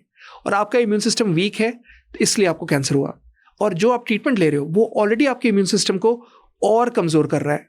And that is the reason वो आदमी एक सिचुएशन पर आकर, जैसे उन्होंने बताया कि एक यंग लड़का था एंड सर्वाइव नहीं कर पाया, 8th सिचुएशन पर आने के बाद उसकी टॉक्सिसिटी इतनी ज़्यादा ओवरलोड कर जाती है बॉडी पर, उसको टॉलरेट करना मुश्किल पड़ जाता है. And that is the reason लोगों की इम्यूनिटी इतनी ज़्यादा मायने रखती है. इम्यूनिटी बढ़ाओगे कैंसर नहीं होगा. कैंसर हो गया तो इम्यूनिटी इतनी बढ़नी चाहिए कि कैंसर से लड़ सको. And that is what we do, immunotherapy, you know it, cancer healer therapy that we do. So इसलिए इम्यून सिस्टम का काम बहुत ज़्यादा ज़रूरी है. इम्यून सिस्टम अगर बड़ा होगा, इम्यूनिटी अगर आपकी हाई रहेगी, आपको कैंसर छू नहीं सकता. दूसरा, अगर कैंसर हो भी गया तो इम्यून सिस्टम इतना हाई चाहिए ताकि आप कैंसर से लड़ सको, कैंसर को हरा सको, और कैंसर कभी आगे भविष्य में आपको छू ना पाए. But the line of treatment is chemotherapy. ऐसा नहीं है. सो अकेला surgery, radiation and chemo treatment नहीं है. Yes, with complete love and respect to them है, लेकिन उसके साथ साथ एक ट्रीटमेंट और भी है, इम्यूनोथेरेपी. एक ट्रीटमेंट और भी है जो इम्यून सिस्टम एक तरीके से आपको it prevents your body in such a way कि आपके बॉडी के इम्यून सिस्टम को इतना ज़्यादा बढ़ाता है कि नॉर्मल सेल एक्टिव होते हैं, नॉर्मल सेल कैंसर सेल को ख़त्म करते हैं. So immunotherapy is powerful and we do immunotherapy under system of CAM, complementary and alternative medicine. So which is ancient wisdom. आपके हर एक मेडिसिन जो होती है वो प्लांट किंगडम से बनी होती है. There are no side effects, there are no toxic effects, कोई टॉक्सिसिटी नहीं होती. And it works powerfully in ensuring that immune system is healing, every cell is healing, and वो visible changes दिखते हैं आपको. You start seeing those changes कि अरे chemo कराने, जितने पेशेंट हमारे पास आते हैं वो कीमो कराने जब जाते हैं, चल के आते हैं, वो कहते हैं डॉक्टर साहब, डॉक्टर्स कह रहे थे वेल टॉलरेटेड कीमोथेरेपी, इन्हें तो कोई कीमो का साइड इफेक्ट ही नहीं हुआ. मैं यही कहता हूँ, कोई बात नहीं, उनको यही कहना आप ही की कीमो से फायदा हो रहा है, doesn't matter. Your M and my M remains common. He should be fine और he should be fine, whosoever is getting the treatment done. उसके ठीक होने से मतलब है. आप सारी क्रेडिट कीमो को दे दो, आप सारा क्रेडिट सर्जरी को दे दो, इट डजंट मैटर. एटलीस्ट हमारा फैमिली मेंबर बच गया, that's important. So you are saying कि जब कीमोथेरेपी कराते हैं तो उसके इतने साइड इफ़ेक्ट होते हैं, बहुत ज़्यादा इंसान को वीक कर देता है और ज़्यादा ख़राब करता है, उसको बहुत पेन होता है, बहुत सारी प्रॉब्लम्स होती है। तो जब वो कराते हैं उसके साथ साथ डू इम्यूनोथेरेपी एज वेल, ताकि उसके जो इफ़ेक्ट्स हैं वो कम हो, थोड़ा वो लेस पेनफुल हो, लेस टॉर्चरस हो। लेस पेनफुल नहीं, पेनफुल ही ना हो। सो whosoever is undergoing chemotherapy should take this cancer therapy in parallel for 2 reasons. तो दोनों एक रेलवे ट्रैक की तरह जो रेल की पटरियां हैं वैसा चलता है, आपस में कभी नहीं मिलते। और फायदा ये होता है कि जो भी साइड इफेक्ट्स है कीमो के, जो भी साइड इफेक्ट्स है रेडियोथेरेपी के, वो सारे नलिफाई हो जाते हैं, मतलब उसका कोई भी साइड इफेक्ट सामने नहीं आता। दूसरा ये भी फायदा होता है कि एटलीस्ट बॉडी की इम्यून सिस्टम इतनी ज़्यादा बढ़ती है कि नॉर्मल सेल भी एक्टिव हो जाते हैं। सो हर एक नॉर्मल सेल के ऊपर एक शील्ड चढ़ जाती है, एक कवच चढ़ जाता है, और वो इतना मजबूत कर देता है कि पहली बात वो कीमो के साइड इफेक्ट से डैमेज नहीं होगा, दूसरा इतना मजबूत हो जाता है कि कैंसर से भी लड़ने में मदद करता है। सो इम्यून सिस्टम ही आपकी काम करती है, वो इम्यून सिस्टम को इतनी शक्ति देता है कि आपस में कोई ट्रैक है नहीं, आपस में कोई इंटरेक्शन है नहीं, कोई आपस में लड़ेंगे है नहीं। सो जब भी आप इम्यूनोथेरेपी करा रहे हो, आप कीमो के साथ चला लो, आप रेडियोथेरेपी के साथ चला लो, आप टॉलरेट भी कर पाओगे, चल के जाएगा पेशेंट, चल के आएगा। That is an advantage. आपको कोई कीमो के साइड इफेक्ट्स नहीं दिखेंगे। सो कोई नोजिया नहीं होगा, कोई उल्टी नहीं होगी, कोई काउंट्स कम नहीं होंगे, कोई हीमोग्लोबिन कम नहीं होगा। हर एक चीज में दिखेगा कि देयर इज नो डिटरेशन, कोई नोजिया नहीं होगा, कोई वॉमिटिंग नहीं हो रही। टेल मी, जैसे आप बोल रहे हो कि ओके वो ट्रीटमेंट भी ज़रूरी है, ये भी ज़रूरी है, साथ में करो, why do chemo doctors don't say this? वो क्यों बोलते हैं कि मत कराओ इम्यूनोथेरेपी, या maybe they don't believe in it, मत कराओ, तो I don't know, but they say कि maybe this is not required. वो सिर्फ एक ही type line of treatment believe करते हैं, बिकॉज जो उनको पढ़ाया गया वो वही बताते हैं, and for them whatever that treatment is, जो एज पर बुक्स कीमो है, रेडिएशन है, सर्जरी है, और फॉर दैट मैटर जो भी उनके लाइन ऑफ ट्रीटमेंट्स है, with complete love and respect to them. ऐसा नहीं है कि उसके अलावा कोई और ट्रीटमेंट एग्जिस्ट ही नहीं करता। उसके अलावा आयुर्वेदा भी है, उसके अलावा दूसरे ऑल्टरनेटिव मेडिसिन भी हैं, उसके अलावा ये इम्यूनोथेरेपी भी है, उसके अलावा ये कैंसर हीलर थेरेपी भी है।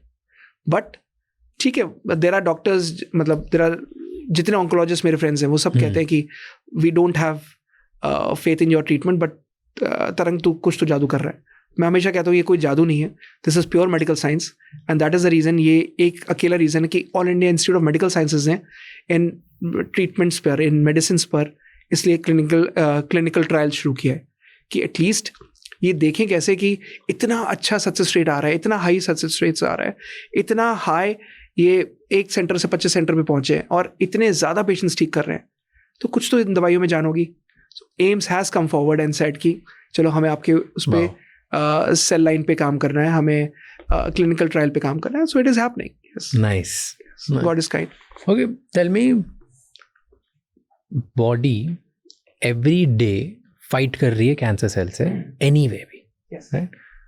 जो नॉर्मल जिसको नहीं है कैंसर, उसकी बॉडी भी फाइट कर रही होती है every day, you're building it that way, right?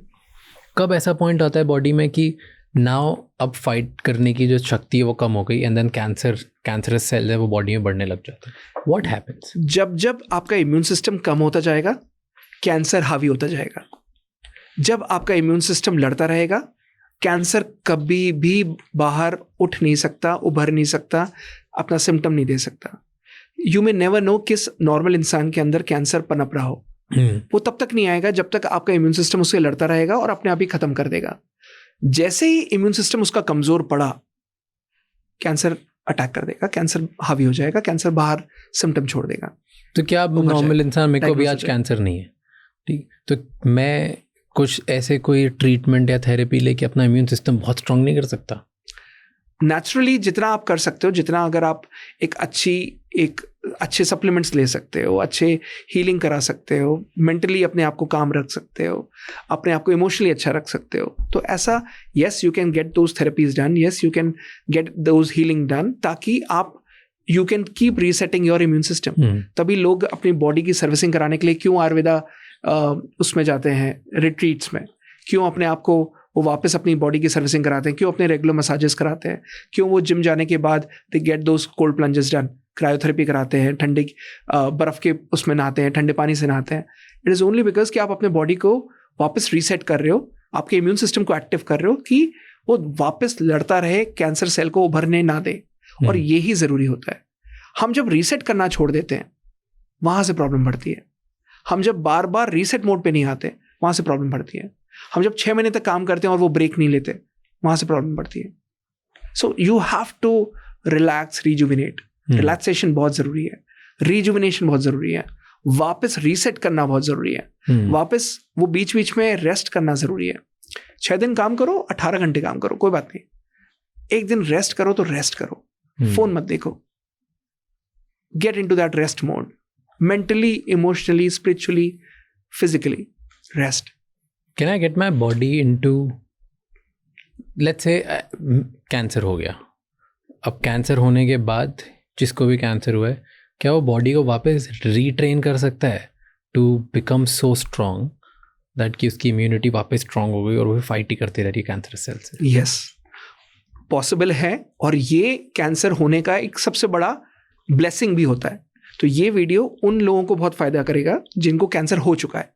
क्योंकि अगर आपको डायग्नोज हो गया कि कैंसर है, take it as a blessing कि आपको पता है कि अब कैंसर है और अब आपको इससे लड़ना है. सो आपको पता चल गया कि आपके अंदर एक दुश्मन घुसा है और आपको इस दुश्मन को खत्म करना है. सो आप वो सारी चीजें कर सकते हो जिससे आपको लगातार उस दुश्मन को मारने के लिए अटैक कर सको. सबसे पहला, मेंटली स्ट्रांग रहो. अपने घर में उसको एंट्री मत दो जो आपके घर में नेगेटिव बात कर रहा है, जो आपके अंदर ओहो सिंपैथी ला रहा है, ओहो पिटी सिचुएशन ला रहा है. वो जो ओहो करके बात करते हैं ना, एंट्री बंद. उनको मिलना छोड़ दो, भगा दो, उन दोस्तों से मिलना छोड़ दो. नंबर 2, जितना हो सके इमोशनली जो भी प्रॉब्लम्स आ रही है, find that partner, find that friend. उस दोस्त को ढूंढो. उस दोस्त, हर किसी का कोई ना कोई दोस्त जरूर होता है, तो उससे जरूर बात करो जिसके सामने आप वेंट आउट कर सकते हो. अच्छा बुरा, फ्रस्ट्रेशन, गाली देकर जो बोलना है कर दो, बट वेंट इट आउट. अंदर मत रखो. जब आप एक पेंट अप रखते हो ना, जब आप भरते रहते हो अंदर ही अंदर इमोशंस को negative, you have to release it. Release that negativity. जब आप नेगेटिविटी रिलीज कर देते हो, आपको कैंसर नहीं छू सकता, कैंसर आपको हरा नहीं सकता. तीसरा, फिजिकली जितना हो सके अपने आप को मूवमेंट करते रहो. Yoga, yoga, exercise, workouts, whatever you want to do, keep doing that. Nothing should stop you. Pain हो रहा है, कोई बात नहीं, नहीं कर सकते बैठ के योगा कर लो, नहीं हो सकता कपालभाति कर लो, नहीं हो सकता प्राणायाम कर लो, but do something. There has to be something that has to be done. Then important है कि मेडिटेशन करो. अपने आप को जितना हो सके मेंटली इतना स्ट्रांग कर लो where everything is coming back to reset mode. आदमी एक ही चीज से हारता है कैंसर में, यहां से. अगर यहां से नहीं हारेगा, उसको कैंसर नहीं हरा सकता. यहां से स्ट्रांग रहना जरूरी है.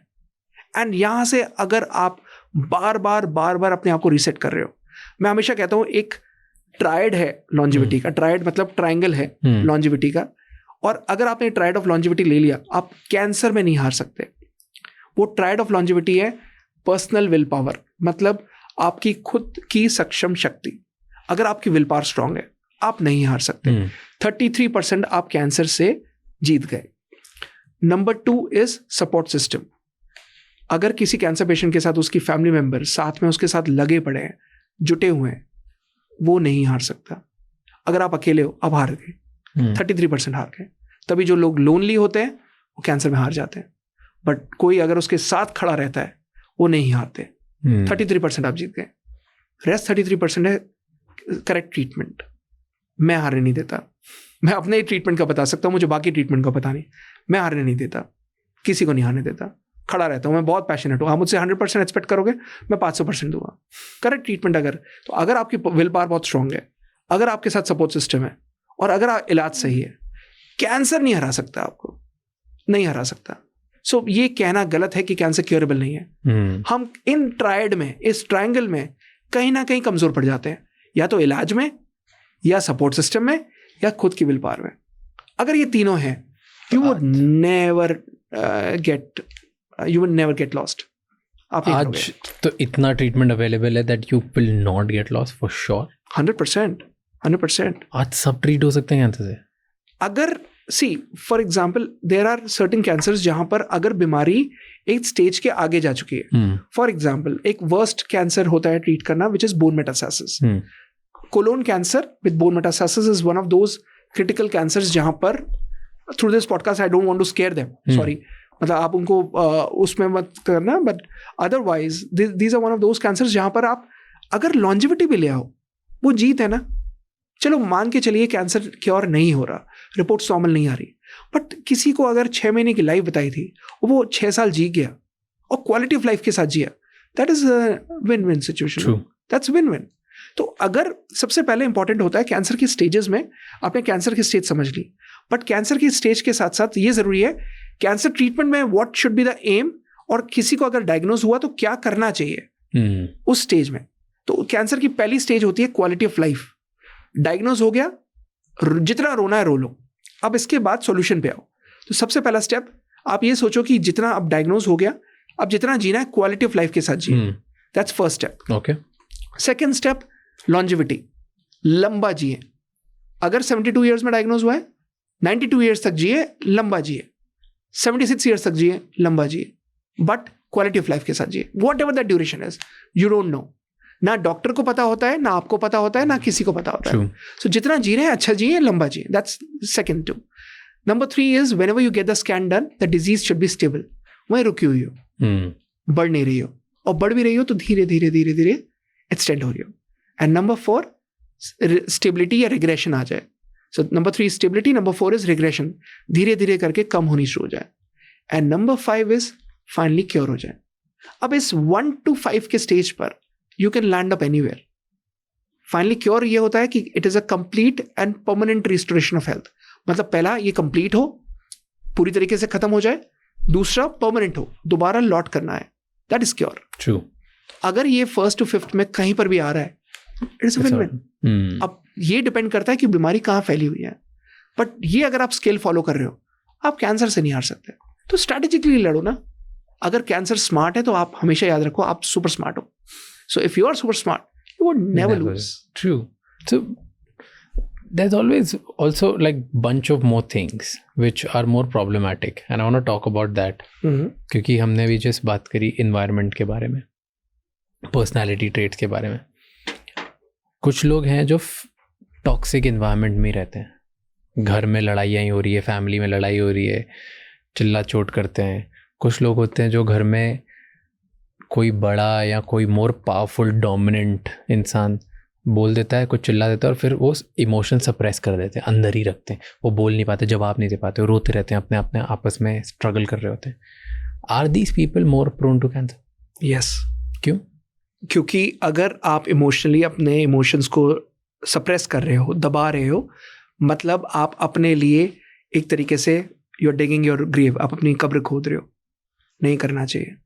वेंट इट आउट, कभी भी सप्रेस मत करो। जहाँ पर भी झगड़े होते हैं, लड़ाई होती है, जहाँ पर हस्बैंड वाइफ लड़ रहे होते हैं, बच्चों में वो देख रहे होते हैं, सो दैट इज समथिंग। आपने देखा होगा कि अगर फादर मदर लड़ रहे हैं तो बच्चा जब बड़ा होगा तो वो सेम तरीके से अपनी वाइफ को ट्रीट करेगा जैसे उसने फैमिली में अपने देखा है। क्यों? क्योंकि वो चीज़ मिरर न्यूरॉन्स हैं, वो सेम चीज़ सीख रहा है, वो सेम चीज़ वैसे ही रिएक्ट कर रहा है। इमेजिन सेल भी तो उसी तरीके से रिएक्ट करते हैं। अगर आपने सेल को सप्रेस किया, अगर आपने इमोशंस को सप्रेस किया, ये कभी भी to every action there is an equal and opposite reaction. आप सप्रेस करोगे, बीमारी उभर कर बाहर आएगी, कैंसर उभर कर बाहर आएगा।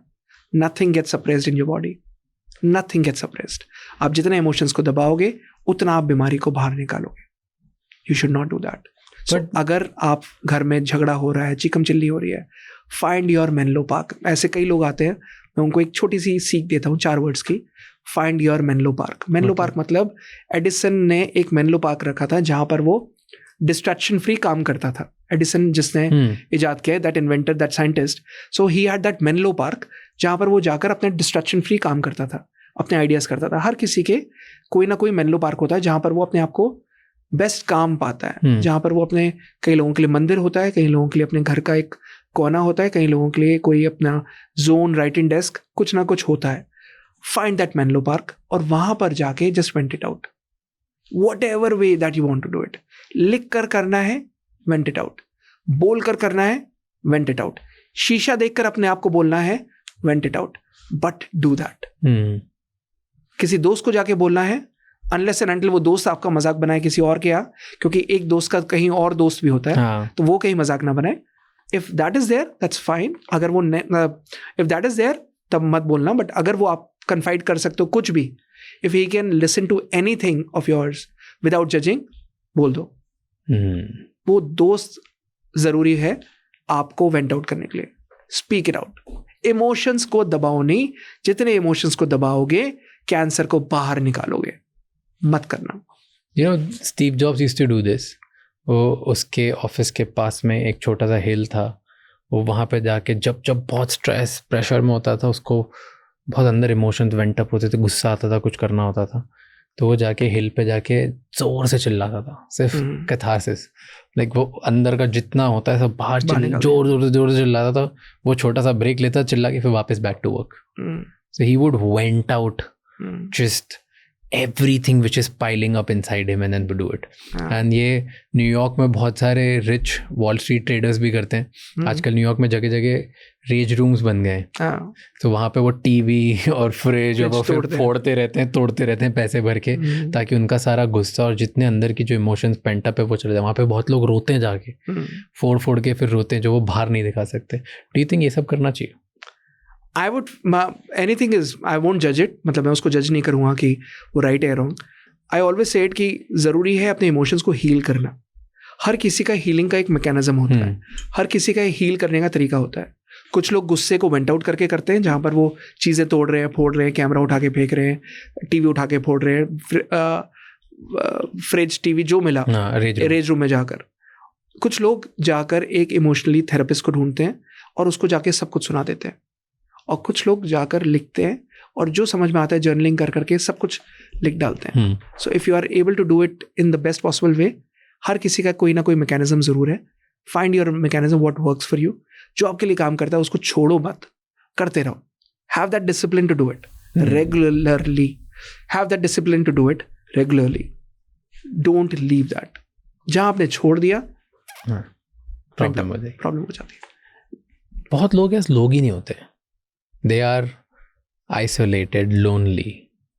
क्या जो lonely लोग होते हैं, I was reading a research, जो lonely लोग होते हैं उनके चांसेस कैंसर होने के उनको ज़्यादा हो जाते हैं क्या? हाँ, loneliness leads to cancer.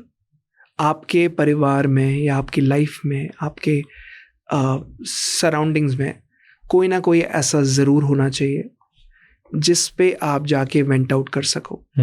अगर आप लोनली हो तो आपके पास कागज और कलम जरूर है। You have a pen and a pencil and a paper, write it down. Whatever emotion that is coming to you, write it down. You can be lonely physically, आप हो सकता है फिजिकली आप लोनली हो, मेंटली और emotionally तो lonely मत बनो। तो मेंटली और इमोशनली फाइंड दैट कुछ ना कुछ एक पार्क में जाकर sit down on a bench, pick out a nice journal or a diary, pick out a pen, start writing. जो लोग वो इंट्रोवर्ट होते हैं ना, ऐसे लोग जनरली बहुत ज़्यादा लोनली होते हैं because they don't find comfortable दूसरों से बात करने के। सो जब भी वो मेरे पास आते हैं, so there is this interesting book quite, okay, I would suggest them to read that, because वो बुक में उसका हिंदी वर्जन, इंग्लिश वर्जन सब मिल जाएगा, और find it on YouTube. Read that book because it's a very interesting book, because they are introverts and they are not ready to share. वो हर कोई अपने इमोशंस नहीं बताना चाहता और बताने में कंफर्टेबल नहीं फील करता और प्रिफर्ड नहीं करता। सो ऐसे में उनके लिए एक तरीका होता है कि आप अपना जर्नल लीजिए, पेन लीजिए, पार्क में जाइए, बेंच ढूंढिए अपनी, या फिर अपना कोई मेनलो पार्क ढूंढिए और लिखना शुरू कर दीजिए। जो समझ में आ रहा है, जो इमोशन चल रहा है, इवन नेगेटिव से negative emotion, just right it down. आप कभी नहीं हारोगे, कभी आपको कैंसर नहीं छुएगा, बिकॉज आपने सब कुछ उतार दिया। और कभी भी जो आप लिख दो वो दोबारा पढ़ना मत।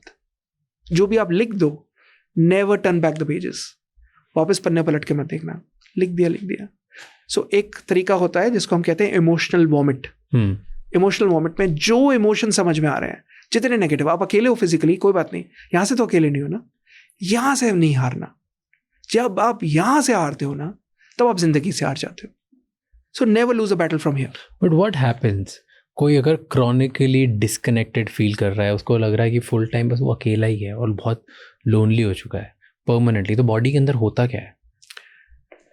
कई तरीके के नेगेटिव हार्मोन्स रिलीज होते हैं जो आपको कहीं ना कहीं घेरते रहते हैं उसी चीज़ में। सो थिंकिंग इज एवरीथिंग। अगर सोच नेगेटिव है तो कहीं ना कहीं आपको केवल और केवल नेगेटिव होता हुआ ही दिखेगा आपके साथ, कि आपके साथ सब कुछ बुरा हो रहा है, आप अकेले हो, आपको सब कुछ नेगेटिव दिखेगा. My suggestion is to seek help. अगर आप क्रॉनिकली लोनलीनेस फील कर रहे हो, seek help. Find a therapist, find somebody जिससे आप बात कर सको. फीस देकर कर दो, इट्स फाइन. नहीं मिल रहा, कोई ना कोई जरूर ढूंढो जिससे आप बात कर सको. नहीं समझ में आ रहा, go out in a garden, go out in a park, किसी पार्क में जाओ, गार्डन में जाओ. एंड एक वर्ड होता है AWE, मीन्स वंडर. तो छोटे बच्चे ना हमेशा हर एक चीज छू कर देखता है, ये कैसा है, ये कैसा है, हर एक चीज छुएगा. छोटे बच्चे को आप यहाँ बिठा दो, हर चीज उठाकर देखेगा. सो get into that of and wonder. और उस वंडर में एक एक चीज उठाकर, देखकर, फील कर, start feeling that. You would never feel lonely.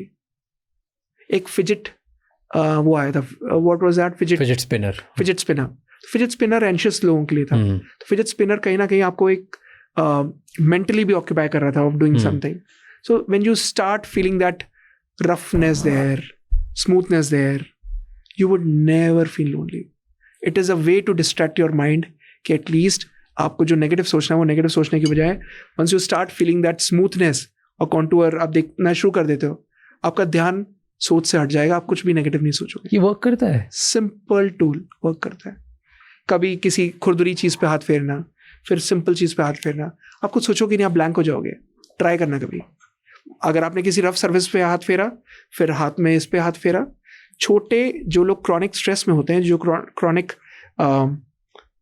Emotionally chronic loneliness में होते हैं, उनको सैंड पेपर दिया जाता है पॉकेट में रखने के लिए, रेगमाल. क्यों? क्योंकि बाहर निकालो और उस पर हाथ फेरो. The moment you will rub your fingers and rub your hands on that sandpaper, जब आप उस रेगमाल पे हाथ फेरते हो, आप भूल जाते हो, ब्लैंक हो जाते हो. Really? Yes. That's interesting. Yes. And it's proven. Yeah, because I was reading mental therapist UK में छोटे छोटे सैंड पेपर्स देते हैं हर किसी को जो अकेला फील कर रहा है, जो लोनली फील कर रहा है. बिकॉज बाहर बहुत ज्यादा अकेलापन है, वहाँ कोई बात करने वाला. इंडिया में तो हर कोई पूछ लेता है, और बेटा कैसे हो, और की हाल चाल, और ये वो. कोई ना कोई आपको परेशान करेगा, या फिर आपको कुछ सवाल पूछ लेगा, या बिजी रखेगा, ऑक्यूपाई रखेगा. बाहर तो कोई पूछता तक नहीं. So that's where they feel lonely. तो उनको ये सैंड पेपर दिया जाता है, जेब में रखो और उस पर हाथ फेर, हाँ, ब्लैंक हो जाओगे. डू यू थिंक कि इंडिया में पहले कम्युनिटी ईटिंग होती थी, पूरी कम्युनिटी साथ में बैठ के खाती थी, एटलीस्ट घर में सब परिवार वाले साथ में बैठ के खाते थे. परिवार में बहुत ज़्यादा बड़ी बड़ी फैमिलीज होती थी, जॉइंट फैमिलीज होती थी.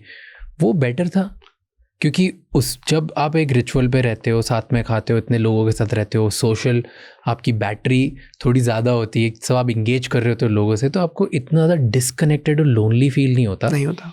एंड देन अगर आपको डिसकनेक्टेड एंड लोनली फील नहीं हो रहा है, तो आप इमोशंस ज़्यादा इंटरनली एम्प्टी फील नहीं कर रहे.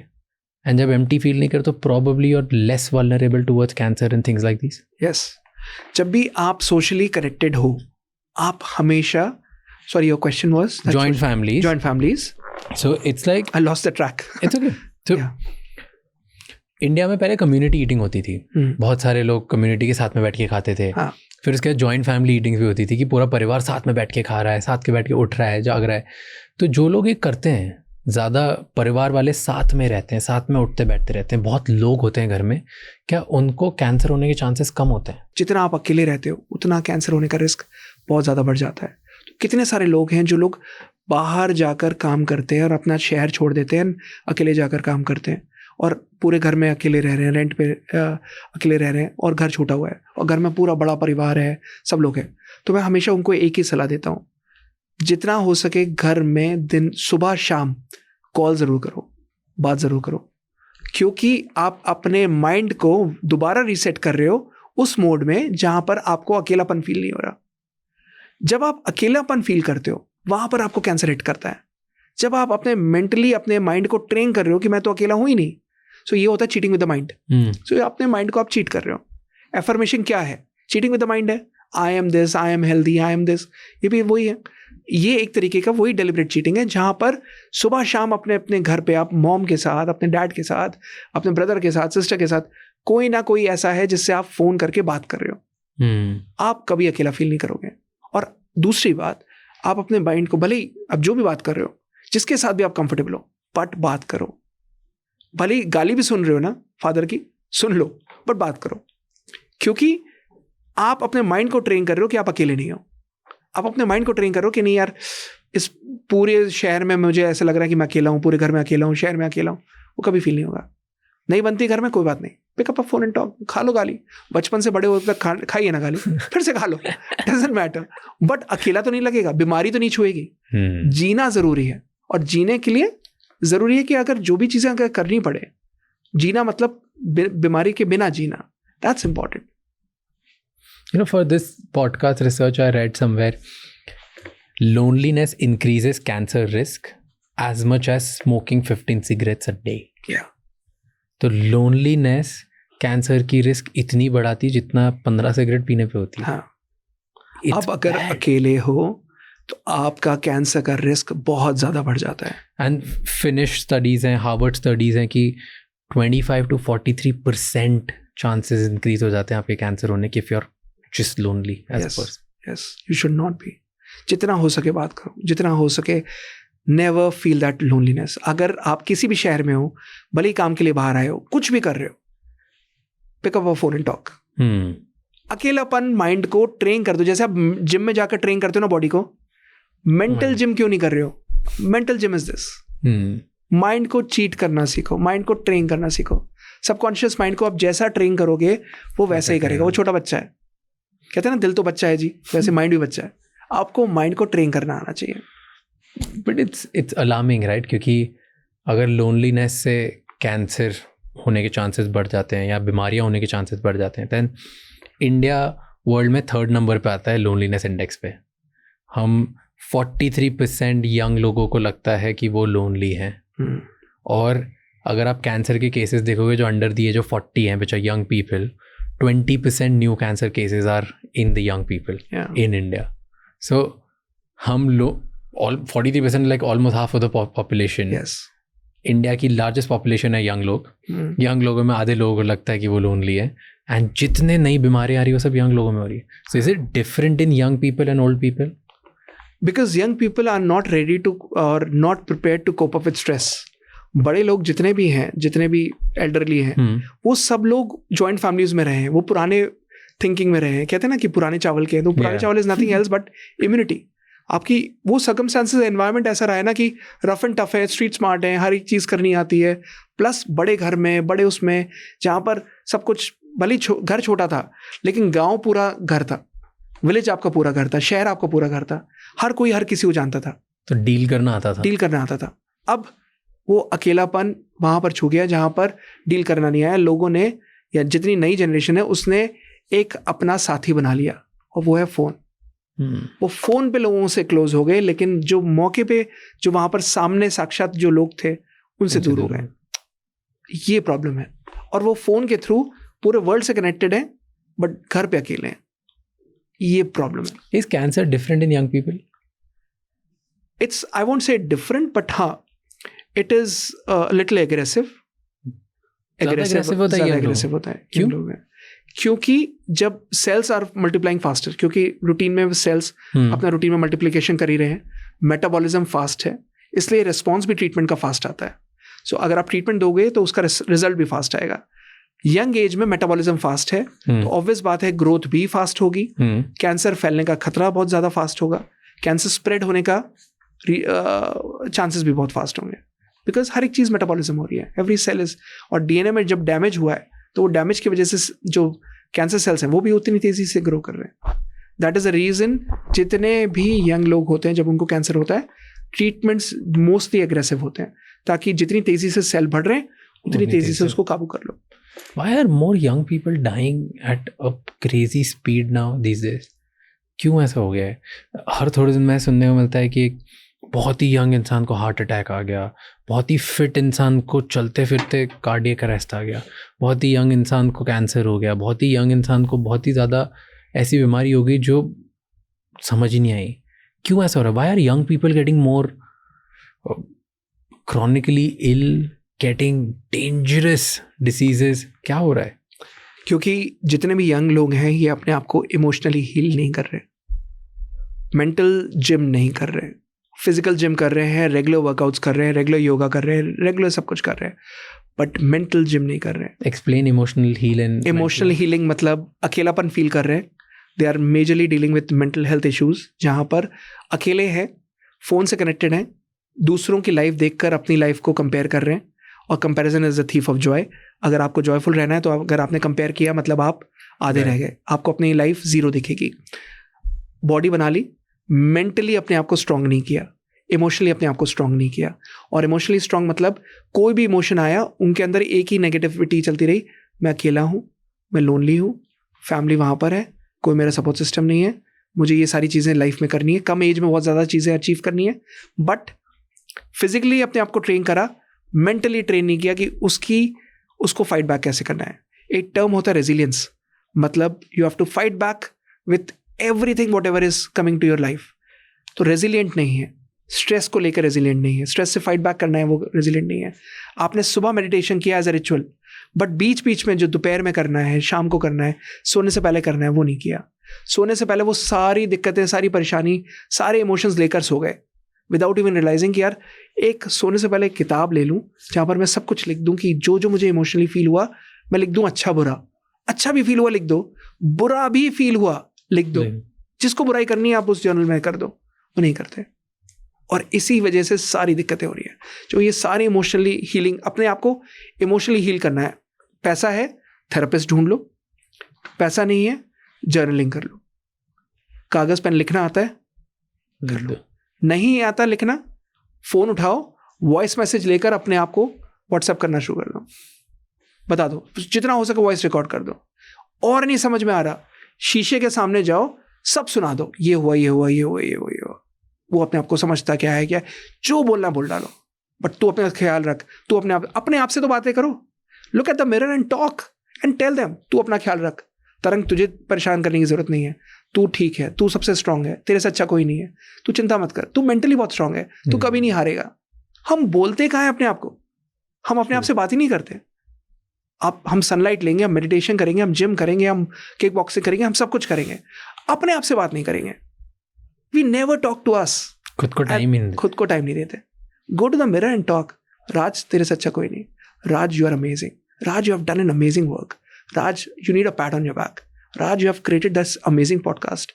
You are the number one. You have actually touched generations. ये वो podcast है. राज, तूने वो podcast शुरू किया है जो बच्चा भी सुनता है और बड़ा भी सुनता है. राज, तूने वो किया है जो किसी ने नहीं किया. राज, आज तू नंबर 1 है, बट ये नंबर 1 अपने दिमाग में मत चलने देना. राज तू अमेजिंग है. Do that. और राज, तू ऐसी अमेजिंग रहे. खुद को तो बोलो. Will it help? It would change mountains. It would move mountains. मतलब आपकी लाइफ बदल जाएगी. आप अकेला नहीं फील करोगे. बट ऐसे भ्रम में रखना नहीं होगा खुद को. नहीं. हर इंसान अगर खुद को कांच में जाके सिर्फ ये बोलेगा कि मैं बहुत अच्छा हूँ, तू अच्छा है, तू ये है, तू isn't it like Shahrukh Khan का गाना सुना, आई एम द बेस्ट.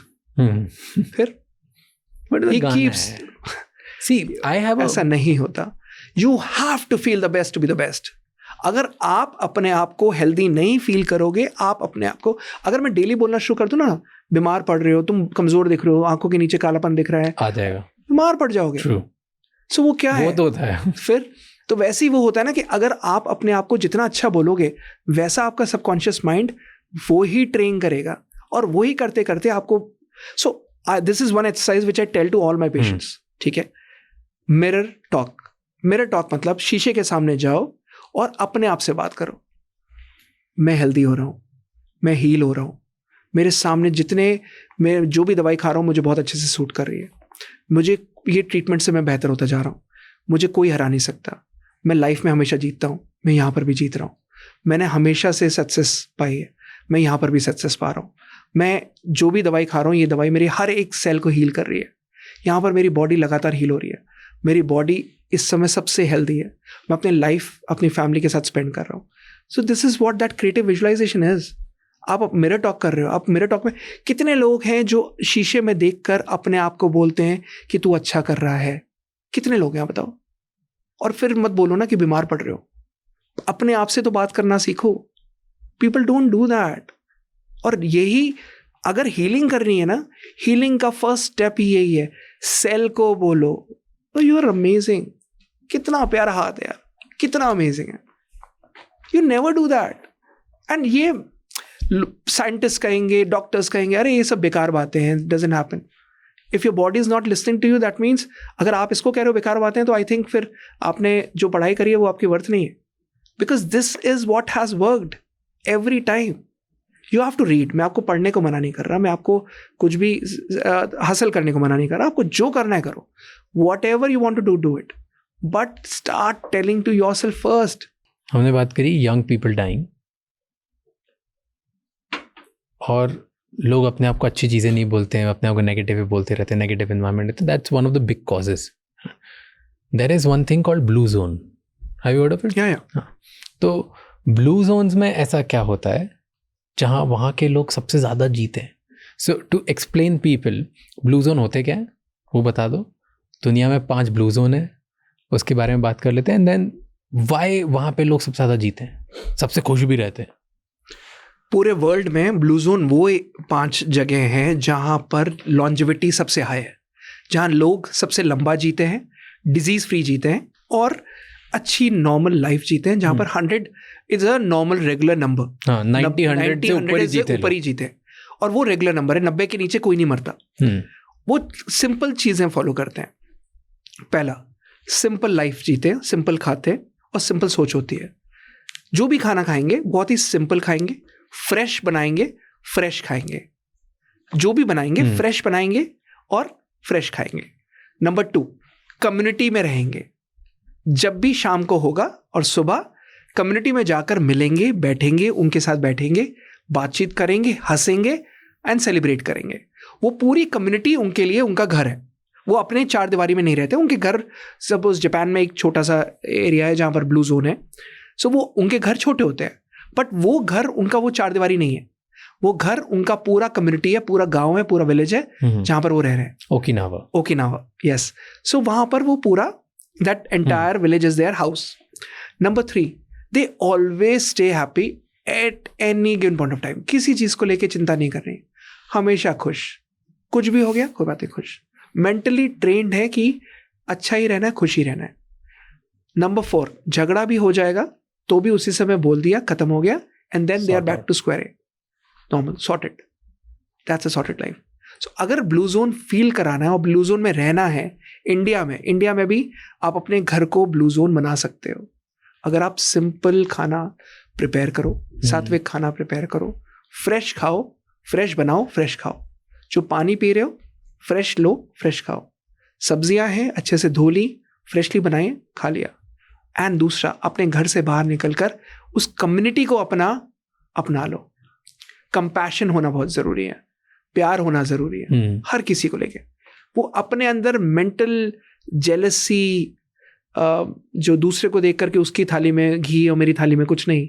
लोग अपनी दुख से दुखी नहीं है, दूसरे के सुख से दुखी है. सो वो सब होना बंद कर दो. I hope I'm not missing any point. No, good. Yeah. Interesting. You know, Blue Zone की 2 interesting points which I love going back again and again, जो बहुत बात करते हैं लोग. One is the very simple, which is they move a lot. Yeah. Oh yes, they move a lot. So they move a lot. बहुत gardens होते हैं, लोग बहुत walk करते हैं, चलते जाते हैं. ज़्यादा उधर ट्रेंड नहीं है कि बहुत लंबे ट्रैफिक में बैठे रहेंगे. कार यूज नहीं करते, जो होगा पैदल चलेंगे, सब कुछ पैदल करेंगे. साइकिल अगर करनी है तो साइकिल यूज कर लेंगे. लेकिन 90 इयर्स में भी वहां पर आदमी साइकिल चलाता है. Exactly, they walk a lot and they walk a lot and they never get tired.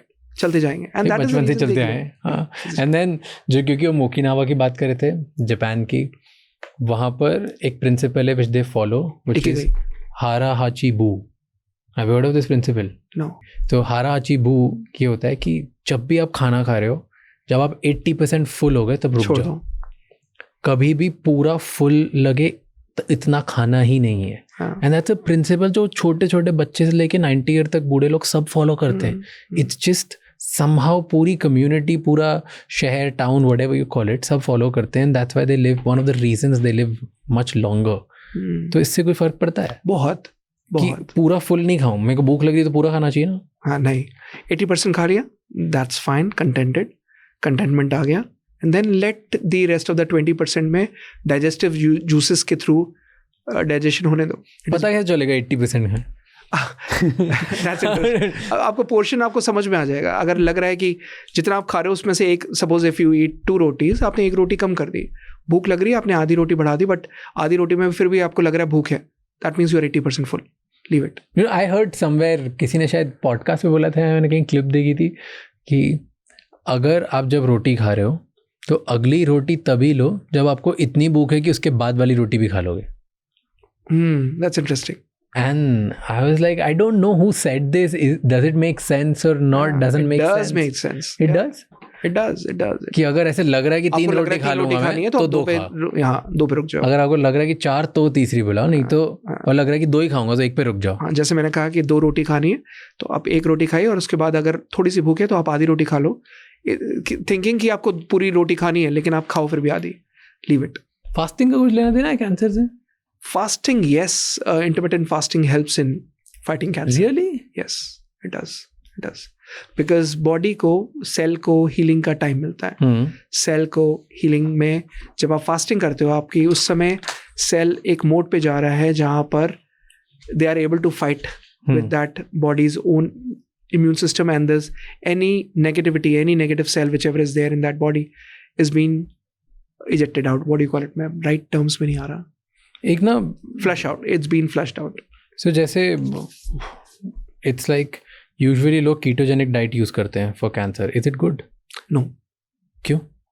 It's high fat content, वो तभी लेना चाहिए जब ज़रूरी हो। ऐसा नहीं होता कि कीटोजेनिक डाइट से कैंसर खत्म होता है। बट लोग मानते हैं, ऐसे लोग लेते हैं। हाँ, have you heard of it? या लोग मेडिटेरियन डाइट भी लेते हैं। And it's bad, right? It's very bad, नहीं लेना चाहिए। क्यों ऐसा करना नहीं लेना चाहिए? Because I was also reading something around this कि कीटोजेनिक डाइट में जो इतना आप फैट लोगे वो fat is half. So problem क्या आ गई, कैंसर में हर कोई घर का डॉक्टर बन गया और हर कोई कुछ ना कुछ समझाने लगता है कि ये कर लो तो कैंसर नहीं होता, ये कर लो तो कैंसर नहीं होता। और इस चक्कर में मुझे अगर कुछ जेन्युइन बात बतानी है तो वो भी लगता है कि अरे ये भी उनमें से ही है। सो ये प्रॉब्लम है। बट आइडियली कीटोजेनिक डाइट नहीं लेनी चाहिए, because that is something which is going to make the cancer worse. आप जितना ज़्यादा फैट लोगे, आपकी बॉडी उतना ही टाइम लेगी उसको फ्लश आउट करने में, एंड देन अननेसेसरी आपको बॉडी को फाइट कराना है कैंसर सेल्स के साथ। वो सारा आप फैट कंटेंट को फ्लश आउट करने में प्लस उसकी हीलिंग कराने में, it is making the situation more verse. So if you have to do that ketogenic diet, do only if your cell expression or a gene expression shows that ketogenic diet is useful for you. If it is not, don't do that. Don't do it. Half knowledge is dangerous. तो फिर लोग क्यों करते हैं? Why is it the thing? कहाँ से आया ये? थोड़ा सा पढ़ा और फिर एक किताब पढ़ी और फिर डॉक्टर बन गए, वैसा वाला सिचुएशन होती है। टाइम में कैंसर के लिए बहुत सारे लोग ना होम रेमेडीज भी यूज़ करते हैं, तो कौन से इफेक्टिव और कौन से यूजलेस है? Tulsi leaves useful, giloy useful, wheat grass juice useful for blood cancers. जितने ब्लड कैंसर्स होते हैं उसमें wheat grass juice is very powerful. Ashwagandha powerful, very nice, stress busting and stress में ऑक्सीडेटिव स्ट्रेस को कम करता है ashwagandha, so very powerful. Aloe vera juice powerful. क्या करता है? Aloe vera juice helps in building your immunity. Aloe vera juice is very powerful as an antioxidant.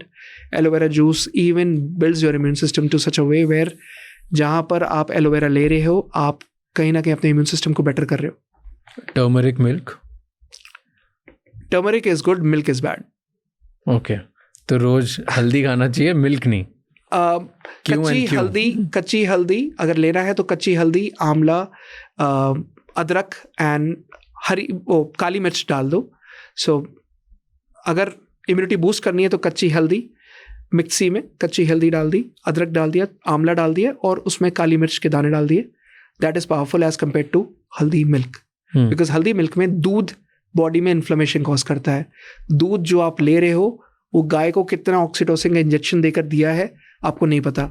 कई लोग कहते हैं कि नहीं मैं तो अपने सामने लेकर आया हूँ, अच्छा है, बट आपसे पहले उसने इंजेक्शन दिया नहीं दिया नहीं पता आपको। If it is A2 milk and घर की गाय है, ठीक है आप ले लो, नहीं है तो फिर बिल्कुल नहीं लेना। टेक आमंड मिल्क या ओट मिल्क ले सकते हो as a golden milk, but it's better to take that shot. Okay, and papaya leaf extract good for platelets, इसको करिका पपाया फोलिया बोलते हैं। सो पपाया लीफ एक्सट्रैक्ट को, सो गुड फॉर प्लेटलेट्स बढ़ाने में, ब्लड कैंसर में बहुत कारगर है। I would say it is powerful. नीम के पत्ते और नीम juice?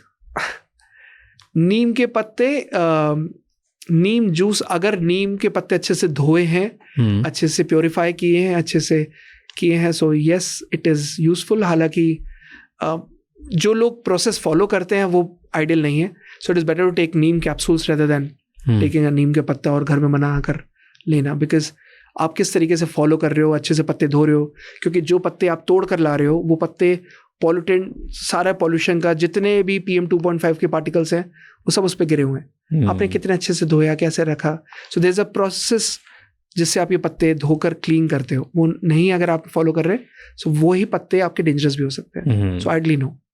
Okay, I have 2-3 questions which are more like curiosity pops जो मैंने बीच बीच में नोट्स बना दिए। ओके, वन इज बिकॉज हम लोग स्लीप के ऊपर बात कर रहे थे and I remember from the briefing कि पिलो कवर अगर हम चेंज नहीं करते तो उससे कैंसर होने के चांसेस बढ़ जाते हैं। Is that a thing? Pillows लोग चेंज नहीं करते, लोग अपने तकिए चेंज नहीं करते। आप बताओ ना कितने लोग हैं जो अपने तकिए शायद 1-2 साल में भी चेंज नहीं करते। ये सबसे बड़ी गलती करते हैं। क्यों? Your pillow is a breed house for cancer. ये दोज पार्टिकल्स जो आप एब्जॉर्ब होता है, जितने भी आपके पार्टिकल्स हैं जो हवा में है, ये सारे तकिए एब्जॉर्ब करता है, फाइबर से बने होते हैं। ये जब आपने सिंथेटिक फाइबर्स में या फिर कोई भी फाइबर से आपका जो पिलो बना हुआ है वो सारे आपने एब्जॉर्ब कर लिए। तो there is this concept of VOC, volatile organic compounds. आपने रूम फ्रेशनर छिड़का, कुछ भी छिड़का, तो ये सारा इन कपड़ों में एब्जॉर्ब हो जाता है। आपने एब्जॉर्ब हो गया, वही आप वहीं पर ही सो रहे हो, वहीं पर ही उठ रहे हो, फिर फाइनली वही आप 8 घंटे 7 घंटे 6 घंटे वही एयर ब्रीथ कर रहे हो एंड उसी फाइबर से ब्रीथ कर रहे हो। जब आप लेटे हुए हो आप वही पिलो की एयर आप अंदर इनहेल कर रहे हो। If you are not changing your pillow every once in a year, it is dangerous. Change your pillows once in a year at least. क्या लोग गलती करते हैं। ये तो मुझे पता ही नहीं था। I've never heard of this. People don't change their pillows. Can you imagine people even change their toothbrushes after a year or so? जबकि हर 6 महीने में अपना टूथब्रश तक चेंज करना चाहिए। They never do that. लोग अपने पिलोज भी चेंज नहीं करते। नहीं तो अगर ऐसा होने लगा तो फिर आपको क्या लगता है जितने पिलोज मार्केट में है, क्या हर कोई फर्स्ट टाइम के लिए ही है कि एक बार ले लिया और उसके बाद 7 साल तक वही रखोगे? ऐसा कभी नहीं होता। People take their pillows as life partners कि भाई ये पिलो ले लिया, अब मैं मरते दम तक इसी पिलो में सोऊंगा। That's dangerous. वही आप हवा इनहेल कर रहे हो, वही फाइबर में जो जितने भी, या तो आप वैक्यूम करो, आप वैक्यूम नहीं कर रहे। If you are not doing that vacuum every week, अगर आप वैक्यूम क्लीनर से उसको एब्जॉर्ब नहीं कर रहे हो, वो डेंजरस है ना। तो वही ब्रीड हाउस बन गया, सारे इन्फेक्शन की जड़ है वो। तभी तो कई लोगों को जो एलर्जी होती है, एस्थमा होता है, वो जाता ही नहीं है पिलोज की वजह से होता है। Oh, that's dangerous. Why have I never heard this? I've made so many podcasts. Why have I never? क्यों किसी इसलिए डॉक्टर तरक के साथ आप तीसरा पॉडकास्ट कर रहे हो। Because we are talking about sleep. मैं पॉडकास्ट देख रहा था हुबरमैन का, एंड उसमें वो बात करता है मेलेटोनिन के बारे में। तो मेलेटोनिन के बारे में बात करता है that melatonin helps in fighting oxidative damage and it fights in helps in DNA repair. तो इवेंचुअली मेलेटोनिन का कुछ लिंक है with cancer. Is it true? Yes. क्या होता है मेलेटोनिन? कैंसर से कैसे है, कैंसर को फाइट करने में कैसे हेल्प करता है? अगर आप रात को 10 से 2 में जब आप सो रहे हो, तो तभी मैंने कहा कि आपको रात को 10 बजे सोना जरूरी है, बिकॉज उस टाइम पर maximum DNA repair, maximum immune healing, maximum cell repair उस टाइम पर होता है। एंड उसी टाइम पर एक हार्मोन रिलीज होता है जिसको हम मेलेटोनिन कहते हैं, जिससे नींद आती है। अब मेलेटोनिन में डिसरप्शन जब होता है, जब आप नींद पूरी नहीं करते, तो ये मेलेटोनिन का डिसरप्शन ही आपके DNA को डैमेज भी करता है। जब आप मेलेटोनिन में, if you are not releasing that melatonin during that time, और उस टाइम पे नहीं सो रहे, आपकी नींद जो आ रही है वो उस टाइम पे नॉन हीलिंग टाइम पर आ रही है। रात को 3 बजे आप सोने जा रहे हो, सुबह 10 बजे आप उठ रहे हो, आपको वो फ्रेशनेस, वो हीलिंग, वो फ्रेश स्लीप तब तक नहीं होगी जब तक आप रात को 10 बजे नहीं सोगे। और तभी वो टाइम है जब आप अंधेरा करके जब आप मेलेटोनिन रिलीज करते हो, जब वो हार्मोन रिलीज होता है, and then that's where your natural immune system is working. Melatonin is healing repair, healing hormone for that works during sleep. सो गए आप, उस समय हीलिंग हार्मोन रिलीज हुआ, तब आपकी बॉडी की हीलिंग शुरू हुई, तब आपको अच्छी नींद आई, एंड तब सेल रिपेयर हुआ। यानी एक्सटर्नल मेलेटोनिन जो लेते हैं, डज दैट हेल्प? आइडियली नहीं लेना चाहिए, माई सजेशन इज ऑलवेज, अगर नेचुरल ले सकते हो, जो चीज़ बॉडी में नेचुरली हो रही है, अब उसका आप ऑल्टरनेटिव वे ढूंढ लो कि नहीं मुझे तो 3 बजे सोना है और मैं एक्सटर्नल मेलाटोनिन की गोली खा के सो जाता हूँ. सो ये समझदारी नहीं है ना. जो चीज़ नेचुरली ले सकते हो, why not take that. No, but किसी का सर्केडियन रिदम ही बिगड़ चुका है. लेट्स से सर्केडियन रिदम मतलब कि वो कब उठते हैं और कब सोते हैं वो बिगड़ चुका है, राइट? हाँ. तो वो चेंज हो चुका है. अब किसी को ये फिक्स करना है कि जब मेरा नेचुरल मेलाटोनिन ही बॉडी प्रोड्यूस करती है 10 बजे से लेके 2 बजे के बीच में, इज दैट इट? या तो वो उसके बीच में जब मेलाटोनिन प्रोड्यूस होता है तो मैं तभी सो जाऊँ, बेस्ट टाइम. अब लेकिन किसी की साइकिल बिगड़ चुकी है, वो कैसे रीसेट कर सकता है? कोई सोता है 3 बजे 4 बजे, अब उसे आती ही नहीं है 3 बजे रात को 9 बजे 10 बजे. अगर इसको फिक्स करना है तो सुबह उठने का टाइम फिक्स कर लो. सो मैं what I always tell is, अगर आपको सुबह 5 बजे उठना है, आप रात को 3 बजे सोए, 5 बजे उठ जाओ और 5 बजे उठ के just leave your bed and come out. आपकी रात की नींद शुरू हो जाएगी, आप रात में जिंदा लाश हो जाओगे. रात में ही आपको 9 बजे आप ऐसे क्रैश करके सोगे वे यू वुड, एंड आपको दोपहर में पावर नैप नहीं लेना. You are not allowed to take any power nap. सुबह उठने का टाइम फिक्स कर लिया, आप 4 बजे सोए, 6 बजे उठ जाओ. I know it is dangerous to your body. 1 दिन 2 दिन 3 दिन, बट मुझे आपकी बॉडी को रीसेट करना है. That's okay. सुबह का टाइम आपने फिक्स कर लिया कि आपको सुबह 6 बजे और 7 बजे उठना है. आपने सुबह का टाइम फिक्स किया, आप भले ही 4 बजे सोए 7 बजे उठना है, रूल है ये. 3 बजे सोए 7 बजे उठना है, 2 बजे सोए 7 बजे उठना है. फिक्स कर लिया आपने. आप अपने आप रात होते होते you would be kind of a dead body. अपने आप ही नींद आ जाएंगे. You would crash down and you will sleep like a baby. छोटे बच्चे की तरह सो गया. और कॉफी पी लेते ना बीच में लोग. फिर यही तो नहीं करना. 4 बजे के बाद शाम को कॉफी नहीं पीनी. 4 बजे के बाद you are not allowed to have coffee. Have 1 coffee, have 2 coffees, but don't have coffees after 4 PM. वो डेंजरस है, आपकी नींद के साथ खिलवाड़ कर रहे हो. You talk about sleep a lot, but also one thing you talk about, which my knowledge is very little about that. You are very knowledgeable, Raj. Stop saying no.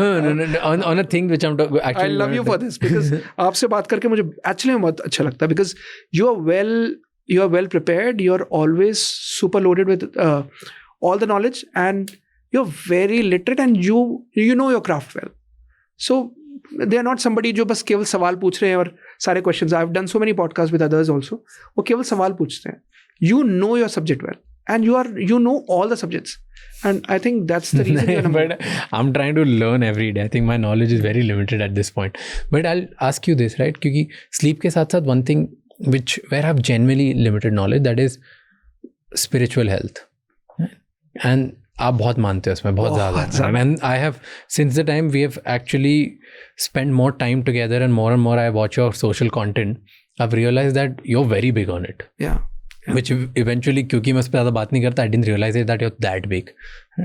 Why do you think कि जो spiritual side of health है या जो उसका benefit है, वो बहुत सारे जो doctors हैं वो undermine करते हैं. They don't talk about it much. Even if they don't undermine it, वो publicly इतनी ज़्यादा बात नहीं करते हैं spiritual side of the health. Why do you think so? जिसको भी आप follow करते हो, अल्लाह, भगवान, क्राइस्ट, whosoever, बाबा जी, गुरु नानक जी, जिसको भी आप फॉलो करते हो, उसको दिल से पूरी शिद्दत से जैसे भी हो सके you have to be submissive towards it, right? And spirituality is something which is, अगर मैं हमेशा कहता हूँ सारी हेल्थ में ना अलग अलग पिलर्स होते हैं. Physical health, mental health, emotional health and spiritual health. Spiritual health में अगर आप तीनों जगह सही हो और स्पिरिचुअली अपने आप को कमज़ोर फील कर दिया या कमज़ोर कर दिया, आप कभी भी अपने बेस्ट नहीं दे सकते. So spiritually you have to be always evolved. Prayers are powerful. जिसको भी प्रे करते हो, जैसे भी प्रे करते हो, गायत्री मंत्र पढ़ते हो, दुआएं पढ़ते हो, जो करना करते हो, जिसको भी मानते हो, बाबा को मानते हो, whoever you want to do it. Why? Because when you are spiritually aware, your soul gets healed. Mind, body and soul, ये तो आप मानते हो. माइंड को हील किया, बॉडी को हील किया, सोल हीलिंग कैसे होगी? सोल हीलिंग इस स्पिरिचुअलिटी से होती है. When you sit down in front of your God or whosoever you believe, or even if you don't believe, even if you believe that infinite universe, sit down and heal your soul. Be grateful. Prayers are powerful. Make those tiny small prayers every day on real time basis. Why doctors underestimate this? I am. Do you think My life has changed because of prayers. My life has changed because of spirituality. My life has changed because of blessings of patience. दुआओं में बहुत दम होता है और दुआएं केवल spirituality से आती हैं. दुआएं केवल अच्छे काम से आती हैं. दुआएं केवल आपने बहुत अच्छा काम कर लिया, बहुत अच्छी पढ़ाई कर ली, बहुत अच्छा सब कुछ कर लिया, बट अगर आपके पास दुआएं नहीं है आप ग्रो नहीं कर सकते. आपके पास अगर प्रेयर्स नहीं है आप नहीं कर सकते. You have to be spiritually active. Imagine. See, I understand your point. You were saying something. Imagine. Imagine spirituality science में. So everybody has a choice, right?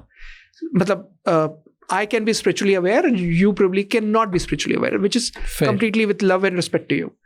But you need to be understanding कि soul को healing करने की जरूरत है. Soul एक ही चीज से heal होता है.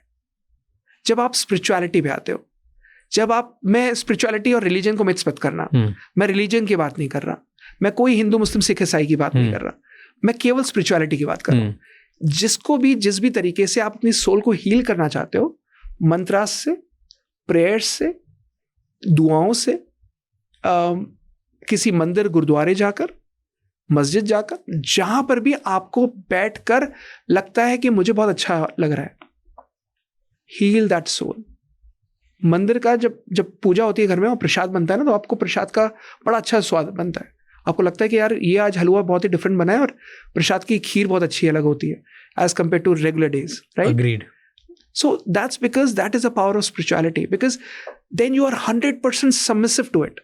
अब जब माँ खीर बना रही होती है आपके घर में, तो वो बनाती है, हाँ मैं हवन घर में है, पूजा है, सत्यनारायण की पूजा है, मुझे ये बनाना है. ईद की बिरयानी का टेस्ट और रेगुलर बिरयानी का टेस्ट अलग क्यों होता है? क्योंकि आप स्पिरिचुअली इंक्लाइंड होते हो. एंड दैट्स वेयर वो जो इमोशन, जो लव होता है ना, it is at its peak. 100/100 होता है. और जब आप spiritually that love, that emotion, सारे जितने, एंड लव से ऊपर इमोशन कुछ नहीं होता.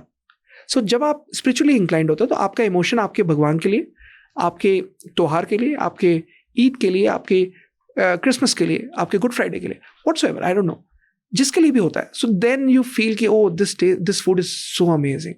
It's because you are talking with love.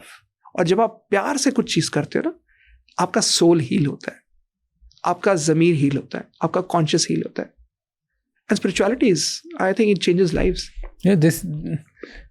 There's some part of it which I agree, because जैसे one of the fascinating thing is कि सब लोग भले ये माने या ना माने, बट ये रियलिटी तो है कि ट्यूसडे के दिन जो हनुमान जी का लड्डू मिलता है उसका taste is way better than all the other laddoos, which is just like reality.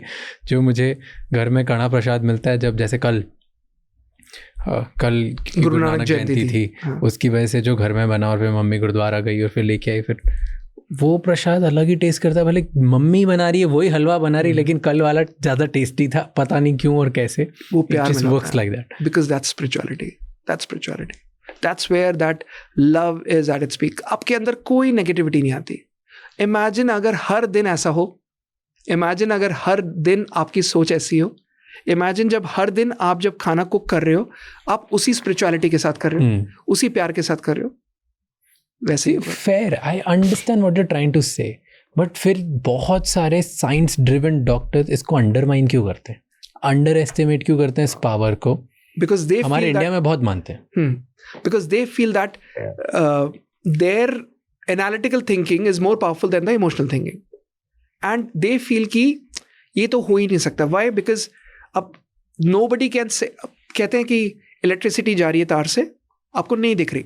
So कई महान लोग होते हैं जो ये कहते हैं, मैं नहीं मानता कि ये बिजली तार से जा रही है, तो भाई छू कर देख लो. You know, as simple as that. So it is very simple कि if वो तो यही होता है ना, मेलेडी खाओ कुछ जान जाओ. If your life changes after being spiritual, if your life changes after being positive thinker, if your life changes after जब आपकी soul healed है, आप, I think this is something which cannot be told. It has to be felt. और आपकी change होगी तो explain करने में टाइम भी वेस्ट नहीं करोगे. लाइक यार जिसको तुमने सोचे भाई, मेरी लाइफ चेंज हो गई. आई मीन बहुत ही, but why do they, I understand, और बहुत दुनिया में मानने वाले लोग हैं, पर मुझे समझ नहीं आता कभी कभार लोग मानते क्यों नहीं. लाइक क्यों अभी भी एक डिफरेंस ऑफ ओपिनियन है. Maybe it's true, maybe it's not, right, we don't know. आप बोलोगे है, बहुत लोग बोलेंगे नहीं है. And I will just talk about patients. बहुत सारे पेशेंट्स हैं जो बोलते हैं कि यार देयर इज पावर जिसने हमें हील किया है, हम बहुत मानते हैं उसमें, तो स्पिरिचुअल साइड पे मानते हैं. बट फिर देयर आर डॉक्टर्स लाइक कुछ नहीं होता, बकवास है ये सब. ओके, सो इसके लिए बहुत सिंपल लॉजिक है कि ये वो चीज़ है जिसको you can always feel it but you can't tell it, right. So बड़ी इंटरेस्टिंग बात है. अभी I think you must have seen, I discuss that with you. Shri Shri art of living में we were the only centre जिसको श्री रविशंकर जी ने हमें वहाँ पर एक सेंटर खोलने के लिए हमें परमिशन दी और बोला कि आप आर्ट ऑफ लिविंग आश्रम बैंगलोर में ही खोलो. एंड गुरुदेव श्री रविशंकर जी का हर कोई जानता है कि for last 40 years he is that one person who is spotless, who is without any controversy, कोई no dirt, nothing, clean. Last 40 years he hasn't given any name to any brand or any center or anybody with his name along with it. किसी को नहीं दिया. We were the only doctors जिसको बोला Shri Shri cancer healer centre यहाँ पर खुलेगा. This is that spiritual connection. It cannot be measured, it cannot be told, it cannot be expressed. जब आप जाओगे तब आपको फील होगा कि yes, whatever that happens, जब प्रेयर्स होती है, जब प्रार्थनाएं होती है, जब सत्संग होता है, सत्संग में क्यों अच्छा लगता है जब आप जाते हो? Because everybody is chanting mantras, everybody is chanting, those mantras are powerful. जब आप गुरुद्वारे जाते हो तो अरदास चल रही होती है, कितना अच्छा लगता है. यू फील लाइक बैठ जाओ थोड़ी देर सुनो. मंदिर जाते हो आपको लगता है कि थोड़ी देर बैठ जाओ सुनो. मस्जिद जाते हो तो आपको लगता है कि हाँ वहाँ बैठ जाओ मेडिटेट करो. जो लोग बुद्धिज्म फील करते हैं वो लोग क्यों भूटान जाते हैं, दे फील कि हाँ यहाँ के मंदिरों में वो एक्चुअली में वो मोनेस्ट्रीज में फील हो रहा है कि यार there is some energy to it, because you can relate to that energy which is vibrating at a certain frequency. जब आप अपने आप को एलिवेट करते हो, अब 98.3 लगाओगे तभी आपको गाना सुनाई देगा. अगर आप 98.2 भी लगाओगे आपको बस सुनाई देगी और कुछ नहीं सुनाई देगा, शोर होगा बस. सो आप अपने फ्रीक्वेंसी को उस फ्रीक्वेंसी पे जब आप ले जाते हो ना, you start vibrating and then you understand what power is, what spirituality is, what that right thing is. आप गलत नहीं कर पाते. Like अगर कोई मुझे बोले कि कुछ पैसों के लिए ये चीज़ गलत कर दो, मैं कभी लाइफ में नहीं करूँगा. I have never done it. मेरे लिए दो चीज़ें, I've always told you, मेरे लिए दो चीज़ें हमेशा इंपॉर्टेंट है, इंटेग्रिटी एंड ऑनेस्टी. नहीं छोड़ सकता मैं, मेरी टीम नहीं छोड़ सकती. I don't know about the outcome, I don't know about how we do, we don't know where we are going. But जो जा रहे हैं पर्पस ड्रिवन है और इंटेग्रिटी ऑनेस्टी के साथ है, वो नहीं छोड़ेंगे. Fair. Well, thank you so much for spending time with me again. Thank you. I'm gonna keep seeing you again and again. Yes. Thank you for talking and helping me out with all my questions. मेरे पास बहुत सारी चीज़ें जो मैं ये खोला भी नहीं है. Okay. मैं ना एक डॉक्यूमेंट बना के आया था विच वाज कि 50 क्वेश्चन जो मैंने लिखे थे सिंस लास्ट टाइम जब मिले थे तब से लेके आज तक, जब मुझे कोई कैंसर रिलेटेड क्वेश्चन आता था मैं लिखता था और ऐसे ना 50 क्वेश्चन बनाए थे. उसमें से एक भी नहीं पूछा तो मैं अगली बार पूछूंगा. And I am just gonna have that one thing कि ओके मुझे इसका आंसर नहीं पता, इसका नहीं पता, like. And it was stuff like animal cancer और एलिफेंट्स के सेल्स ज़्यादा होते हैं तो फिर उनको क्यों नहीं होता, like random stuff. But I last, by the way credit goes to you. हमारे सारे सेंटर्स में अब पेट्स आर अलाउड एंड उनका पेट्स का ट्रीटमेंट कैंसर का हमारे यहाँ होता है. Wow. So I sent you that mail also. I remember. After meeting you, we were the one who announced कि अगर किसी पेट को कैंसर हो, they can come to our centers. We are going to treat them free of cost. Wow. We never charge from them, and none of the dogs, pets, cats, whosoever it is, would be dying of cancer if, God forbid, they are diagnosed. And credit goes to you for this. Thank you for doing that. You were the force. It was a very valid suggestion, and even that made me think कि यार कमाल है, मतलब किसी dog cat के लिए actually में cancer related कोई और सेंटर्स नहीं बना. So credit goes to you. So thank you so much. Credit to you. Thank you for doing that. Actually इतनी जल्दी इम्प्लीमेंट भी नहीं करना होता है लोगों को, आपने कर दिया. I'm very happy कि if today the way I lost my dog because of cancer, other people have hope that they might not lose it because you're providing a lot of treatments for that. Thank you. So thank you for doing that. Thank you. Cheers. Thank you. I saw your yesterday's picture, story. The black suit में था क्या वो? Yeah, that was Dark black. That looked really nice. I've never seen you in black suit, so I found it really nice. Oh, you could have told me. I would have नहीं, worn a मुझे black. ऐसे अच्छा लगा. ऐसे I was just telling you because I've always seen you in blue, at least in front of me. And then फिर जो आपकी reels आती है उनमें अलग अलग पहनते हो. हाँ. Black look. I think those lights and where you were sitting and then पीछे वो एक कलर का बैकग्राउंड था ब्लू कलर का. It looked really nice. It suited. Thank you so much ये एपिसोड एंड तक देखने के लिए. अब आपको 3 चीज़ें करनी है. सबसे पहले इस चैनल को सब्सक्राइब कर लो क्योंकि जितना आप सब्सक्राइब करोगे उतने ही बेहतर और वैल्यूएबल गेस्ट हम ला पाएंगे आपके लिए. नंबर 2, मुझे कमेंट्स में बताओ इस एपिसोड में आपको क्या अच्छा लगा और क्या गंदा लगा ताकि हम वो मिस्टेक्स रिपीट ना कर पाए. एंड कौन से ऐसे गेस्ट हैं जो आप देखना चाहते हो वापस हमारे पॉडकास्ट पे ताकि हम उन्हें लेके आएँ और आपको ज़्यादा ज़्यादा वैल्यू दे पाएँ. एंड नंबर 3, ये एपिसोड किसी एक इंसान के साथ ज़रूर शेयर करना क्योंकि one conversation can change someone's life. I'll see you next time. Until then, keep figuring out.